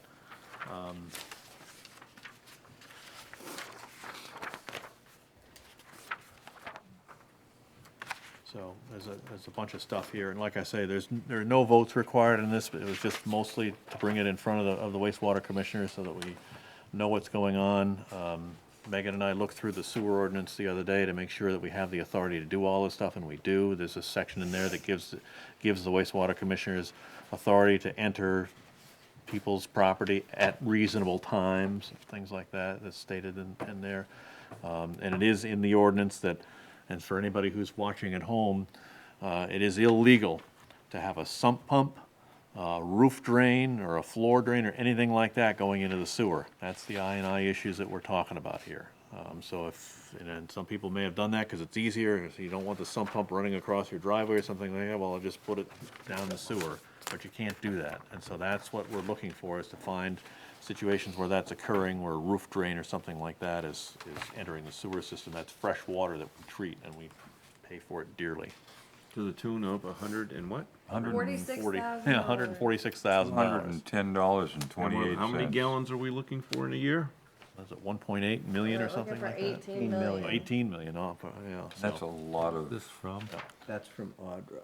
That was, what, And visual inspection on Summer Street, I know during recent rainstorms, it was very obvious just by looking that that flow increased dramatically during a period of heavy rain within less than a half an hour from when the heavy rain came down. So we know there's a problem in many areas of town probably. And in our preliminary work, we found 6 people that took out permits to connect to the sewer that weren't being billed through main water, where Scott can show proof that he sent to main water. So we're gonna be back billing those. Perfect. We've found 10 to 12 properties that aren't paying debt service fee where they were notified, so that will be back billed as well. Yeah. Good housekeeping. And the other thing we'll look for in these inspections is illegal connections to the sewer, because Rick and I were talking about this the other day. It's actually not that hard to do. Yeah, I have one in my house. Because there's a sewer stub in front of every property. Unless the property wasn't subdivided when the sewer was put in, there's a stub in front of every property, and not all properties are connected, but it's there for them to be connected to, so.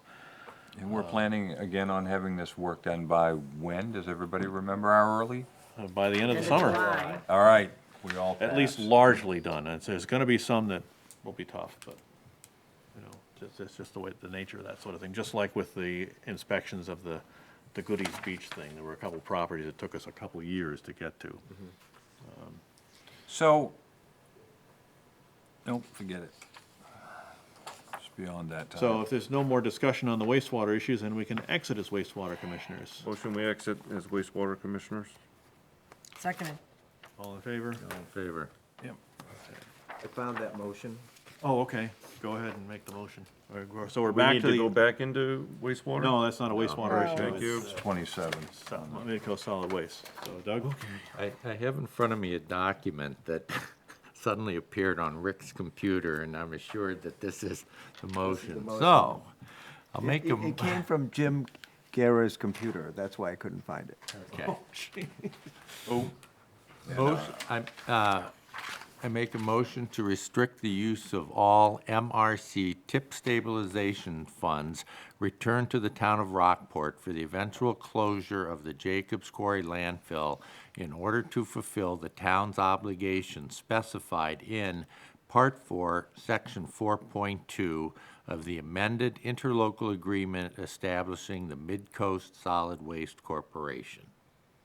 Is there a second? Second. Does that sound familiar to you? Yep. Okay. Any discussion?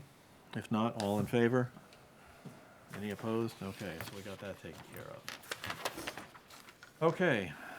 Liaison reports. Oh, I can start. Let me start. I think you're up to speed on the Harbor Committee activity. The, what you saw tonight is the work that's been done of recent. If you go to the Pathways Committee, that work continues. Still waiting to get, I believe, a plan from Rockport as to sidewalks and pathways to be worked on and developed in 2019 and going forward. That was the one where Mike was supposed to get with that committee to share. They sent it to me on Friday, and I forwarded it off to Mike. All right, so then what's gonna happen next? Mike is working, he's supposed to, I think I have a meeting with Mike and Brandy tomorrow morning to look at what those items are, and then there's also the street, road reconstruction project. Okay. And that gets integrated also with what the capital committee is going to be working on? And Can I ask a question related to your last comment, Rick, with regards to road reconstruction? When we're talking about Lime Rock and it being paved, is there any consideration from doing that whole loop in this year's paving project? Because you're gonna have the paver right there doing Lime Rock, so Hughes Street is right. It would make a lot of sense. Not that I'm telling you where to do it, but if you've Well, got the it'd be- machine Actually, there. it'd be next year. It wouldn't be. Yeah. it Yeah, would- that's right. Yeah, it would be Yeah. in the next year, All but we right. could consider it in the next year. It does make sense, yeah. next committee, the town manager search committee. That update has been presented in public and was issued today. You may have seen it on Facebook or else, other places. As for the progress there, it's basically right by the book, all's going well per charter. Yeah, the committee's done a great job. Yes. Okay, ordinance review finished up a short season. Unfortunately, because of the error in the planning office, the few zoning ordinances that we did decide to amend will not appear on the June ballot because we didn't get the public hearing advertised in time. And I did get a memo from Bill Napier that I promised you all. I'll make sure I send that tomorrow. It has the gist of the ordinance in it and his explanation of his error that caused us to miss that. So that committee is done for the year. Ambulance review met last week, and we'll meet again. May 2nd? Yeah, May 2nd, I believe it is. And we had a discussion about the contract. Northeast Health is willing to renew the contract with no increase in the subsidy. We have to look at, there were a few changes that we asked them to look at as far as the contract. I'm trying to remember what they were. It was just in terms of shoot time or something like that. Right, it We was wanna to put change, to add shoot time to shoot time in the there. calculation. But otherwise, it's basically the same contract. And they also, they're concerned about the discussions that have been going on, about, possibly changing. They have made a significant investment in capital in this area based on going forward, and they're gonna be looking for some relief from that if we don't go on with them.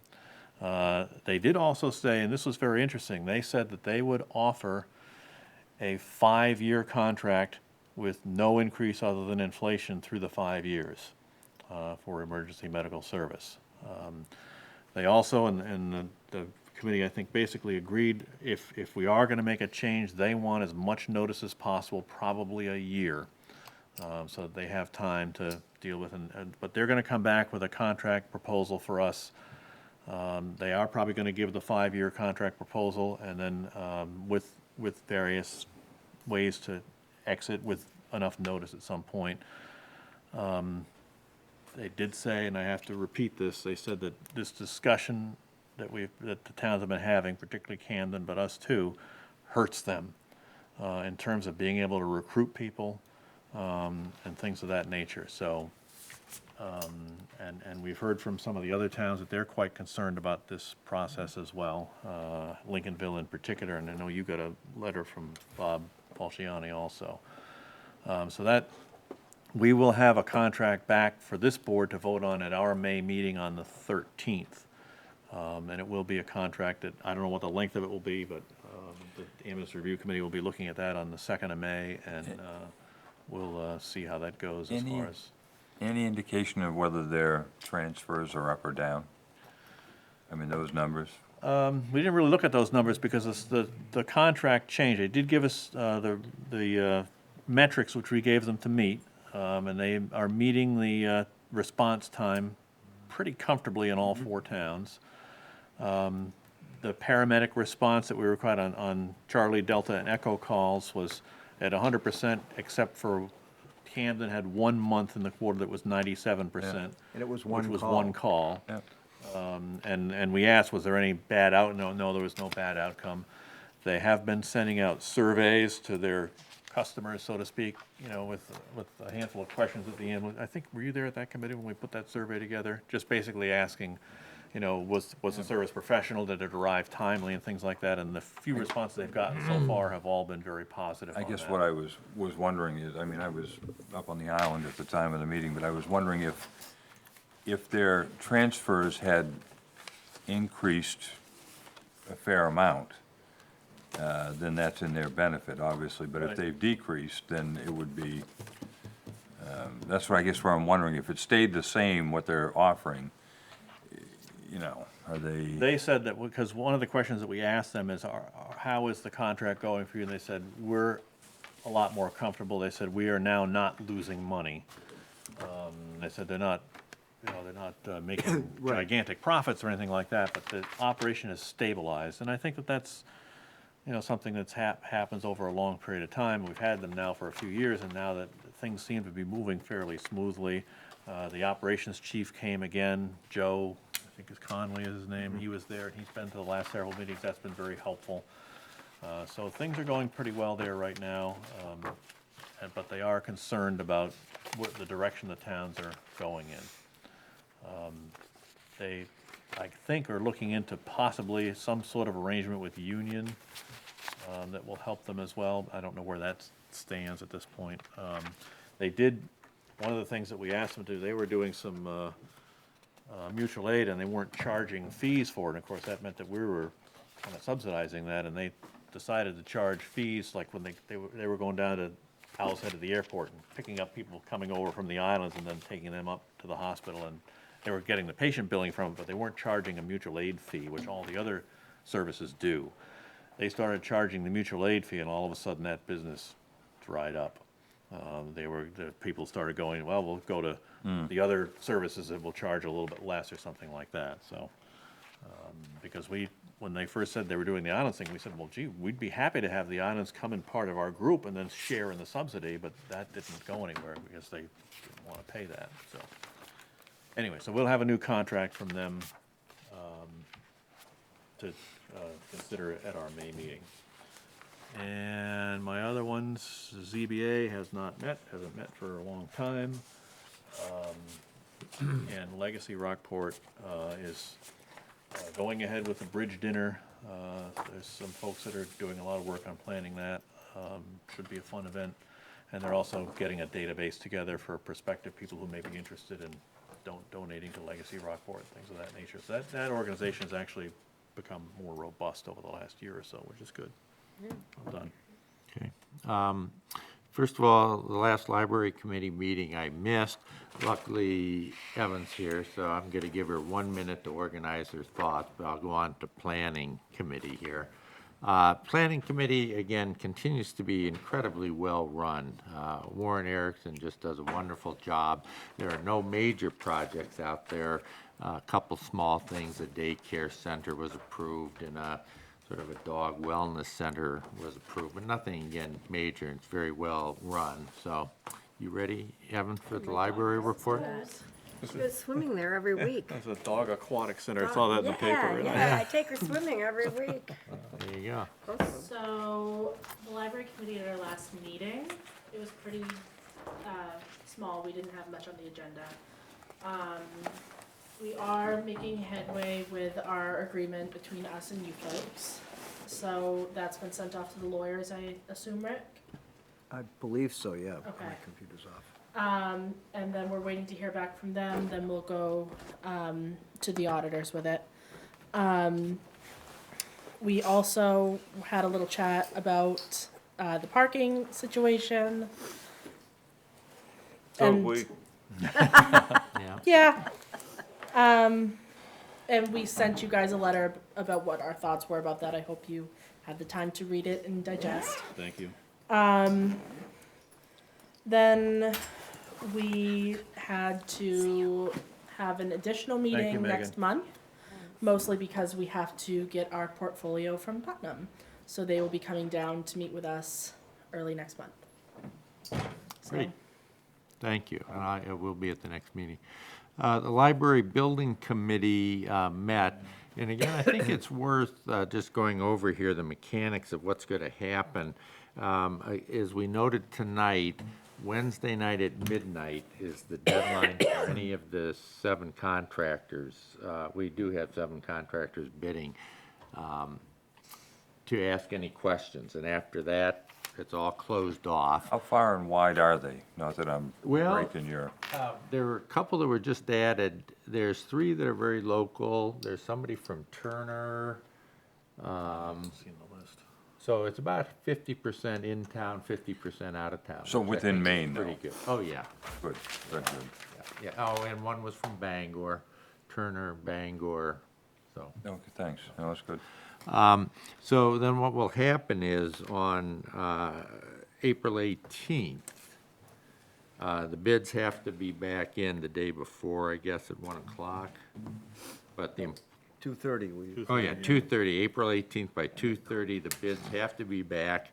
And then at 3 o'clock in this room here at the Library Building Committee, those will all be opened, and it's going to be live streamed. And the bids are just going to be opened and the numbers are going to be read, but no selection will be made, okay?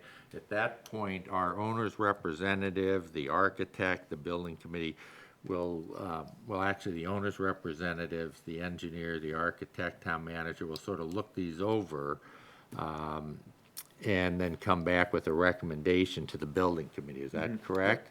And then the building committee can hash it over and ask questions, and they're the ones then who will then make the final bid selection recommendation to the select board, which I assume, yeah, we were talking May 6th, but a lot of people are out of town, so it's probably going to be the May 13th. yeah.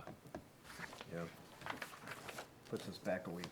Unless you want to do it on April 29th. I They don't probably think won't he'll, be ready. they, Yeah. well, and if, maybe we can, that'll push us Well, to we get can it leave ready. that, we can leave that open for discussion. Okay.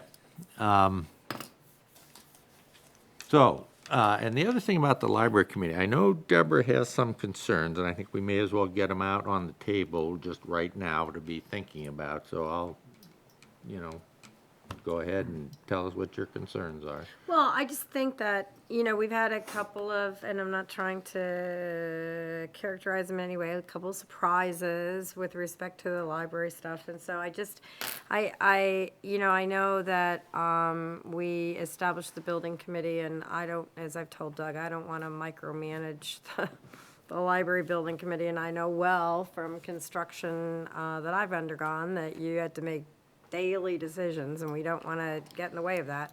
I would just like us to have on the agenda at the next meeting, well, whether it's April 29th or the May meeting, as I've asked Rick and Ken to do, to have sort of a select board oversight kind of agenda item so that we are clear on what exactly we expect the building committee to come back to us on. I think that the number is higher than I had thought that it was, $25,000 changes perhaps. I think it was 25,000 that the building committee has to be informed, and 50,000 the select board has to be. Yeah, see, and that's way too high in my opinion. And so also, I think that if there are going to be changes to the outside look of the building in any way, or, we need to, there's certain things that we need to hash out that I think the select board should either know about upfront or have to sign off on upfront.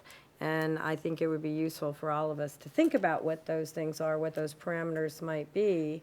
I'm just, again, not trying to micromanage, but I do want the select board, in my view, to be a little more informed and no surprises. And I would add that, of course, as of June 12th, I will no longer be a member of the select board, so the select board will have to put somebody else to replace me on the library building committee. Weren't we gonna put you somewhere? Yeah, we were Out back to on the pasture, select I board. think. No. Let's just You're not gonna let be you an forget. additional citizen. Right. Yeah, we Well, talked about you that's, doing I mean, that. that's up to the new board, that's not up to me. Yeah, But- we talked about doing that, but we also talked about a second person But going yeah, I on mean, it, and I know the you charter of talked the building about committee it. has 2 select board members on it, and so I Right. will no longer be a select board member after June 12th, and whether I stay on that committee or not is up to the board, I guess, but the remaining members of the board should probably think about that. You've got him here. Rockport Beautification will be meeting April 27th. It's kind of the kickoff to the spring season.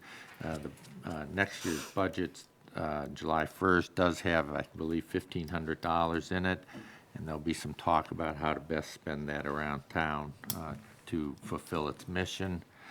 Although it's not an official committee, I do want to talk about the RES Economic Development Group. We had a very good meeting a week or two ago with Martin Cates. Louis Betcher from Penn Bay Pilot was actually there and wrote an article for the newspaper. I thought the article had a few weak points, but it was good enough so that, again, we're starting to get the idea that there is an RES Economic Development Group that's meeting and having some ideas. Deborah's going to have to help me with the details on this, but we'd like to set up a workshop sometime in May where some ideas for development could be brought as sort of a charrette to a town meeting and have people in town get involved with looking at these different ideas, what they like, what they don't like, just to kind of, again, get that moving forward. But Deborah, I'd defer to your memory. You're younger than I am. I would say that I think that Hannah and Bill said that it probably wouldn't be until June, I thought, maybe, Okay. before they would be ready. But Bill and, that's accurate, Doug. I think that Bill and Hannah are talking about putting together some plans for us to look at our upcoming meeting as to how exactly logistically we could conduct that workshop. And, the idea is to get input from residents as to what they see over there, and also to somehow share things that we have been discussing without preempting residents' ideas. I did have one comment from a resident about that. Oh, good. Who saw that, and he was concerned because one of the guiding principles was to raise tax revenue or whatever, and he was concerned, he wanted to make sure that there might be a place for nonprofits in some kind of mixed-use development or something like that, there might be a place for an office for a nonprofit or for some nonprofit presence there or something like that. So I said, he asked me about it, and I said I wasn't there. I said, but I always thought that was my thought, was it would be some kind of mixed development, which certainly could include that, but, perhaps some tax-paying property I as would, well. Nothing's been suggested that would be Right, contrary that's to what I, this. I think he read the newspaper article, and maybe that was the shortcoming of the article or something like, Yeah. he was concerned that Well, would be yeah, pushed. in that I would direction. suggest there are only 2 property owners that are very next door-ish, over the fence, so to speak, the Halls and the Starts. I think that we should take extra care in notifying them somehow to ensure that they know when these meetings are, because I know that there's a fair amount of, I don't want anything that's gonna be too noisy, too, no, I'm just saying. Sort of yeah, like the if- library. No, but if we. Here we go. So that's a recommendation from Mark, It's that, just- that those 2 property owners. Sure. Rick, is Contact that them. something you're Yeah. I mean, gonna it's just, take on? it's only Right. 2, not 11, Yep. and Yeah. if we reach out, we can say we've done it. Yeah, that's good. Absolutely. Absolutely. To, yeah. to follow up a little bit on that nonprofit thing, typically, the nonprofit isn't gonna build the space, they're gonna Right. lease the space, and so then we'd still collect the tax money. Right, yeah, this person just wanted to make sure that There was a space. that could be possibly included as part of the use. I don't think they were suggesting that the There whole aren't many property would be a nonprofits that have enough money to build a No, building. no, but they might have enough space to lease an To lease office a or space, something yep. like that, or even own a condo, you know, if it goes as a condo, who knows, Yep. you know, something like that, Give so. the property to Habitat, let them build. Any other liaison reports? On my legacy, Midcoast Solid Waste, I would just say we did establish a governance committee. I was asked to be the chair of that. We're looking at the bylaws, we're starting with the bylaws, and, you know, you may recall that when Owen had asked about weighted vote and whether or not we would want to change weighted vote. All I'm saying is that looking at the bylaws with all 4 towns is going to raise issues like that for discussion. So beware, because I'll be coming back to you guys for input on that stuff. It's not going to happen like real fast. It's going to take us a while to work through this stuff. And so we're having monthly meetings that start about an hour and a half before the Midcoast Solid Waste meeting. So our next meeting of the Governance Committee, as well as Midcoast Solid Waste, is April 24th. And another thing we decided to do is to review contracts, which I think is a good practice for this town to pursue as well, which is, you know, you send legal, you send all of our contracts, unless there's a couple that don't make any sense, obviously not library building stuff, out for, you know, an RFQ to just review whether or not those are the contracts we want to continue with or not. It's just good governance, and the Midcoast Solid Waste Board has decided to undertake that process. That's it. Are they gonna use the town of Rockport to do the plowing and sanding there, now that we're gonna charge them for it, or? I don't know. Yeah, I haven't heard whether they typically will do the plowing themselves, but if Just the it- heavier duty stuff. The heavy-duty stuff and to run a sanding truck through there. Great big pile or something. Yeah. Okay, anything else? Make a motion to adjourn. Moved. So moved. Second, all in favor? We stand adjourned. I'm glad we did that,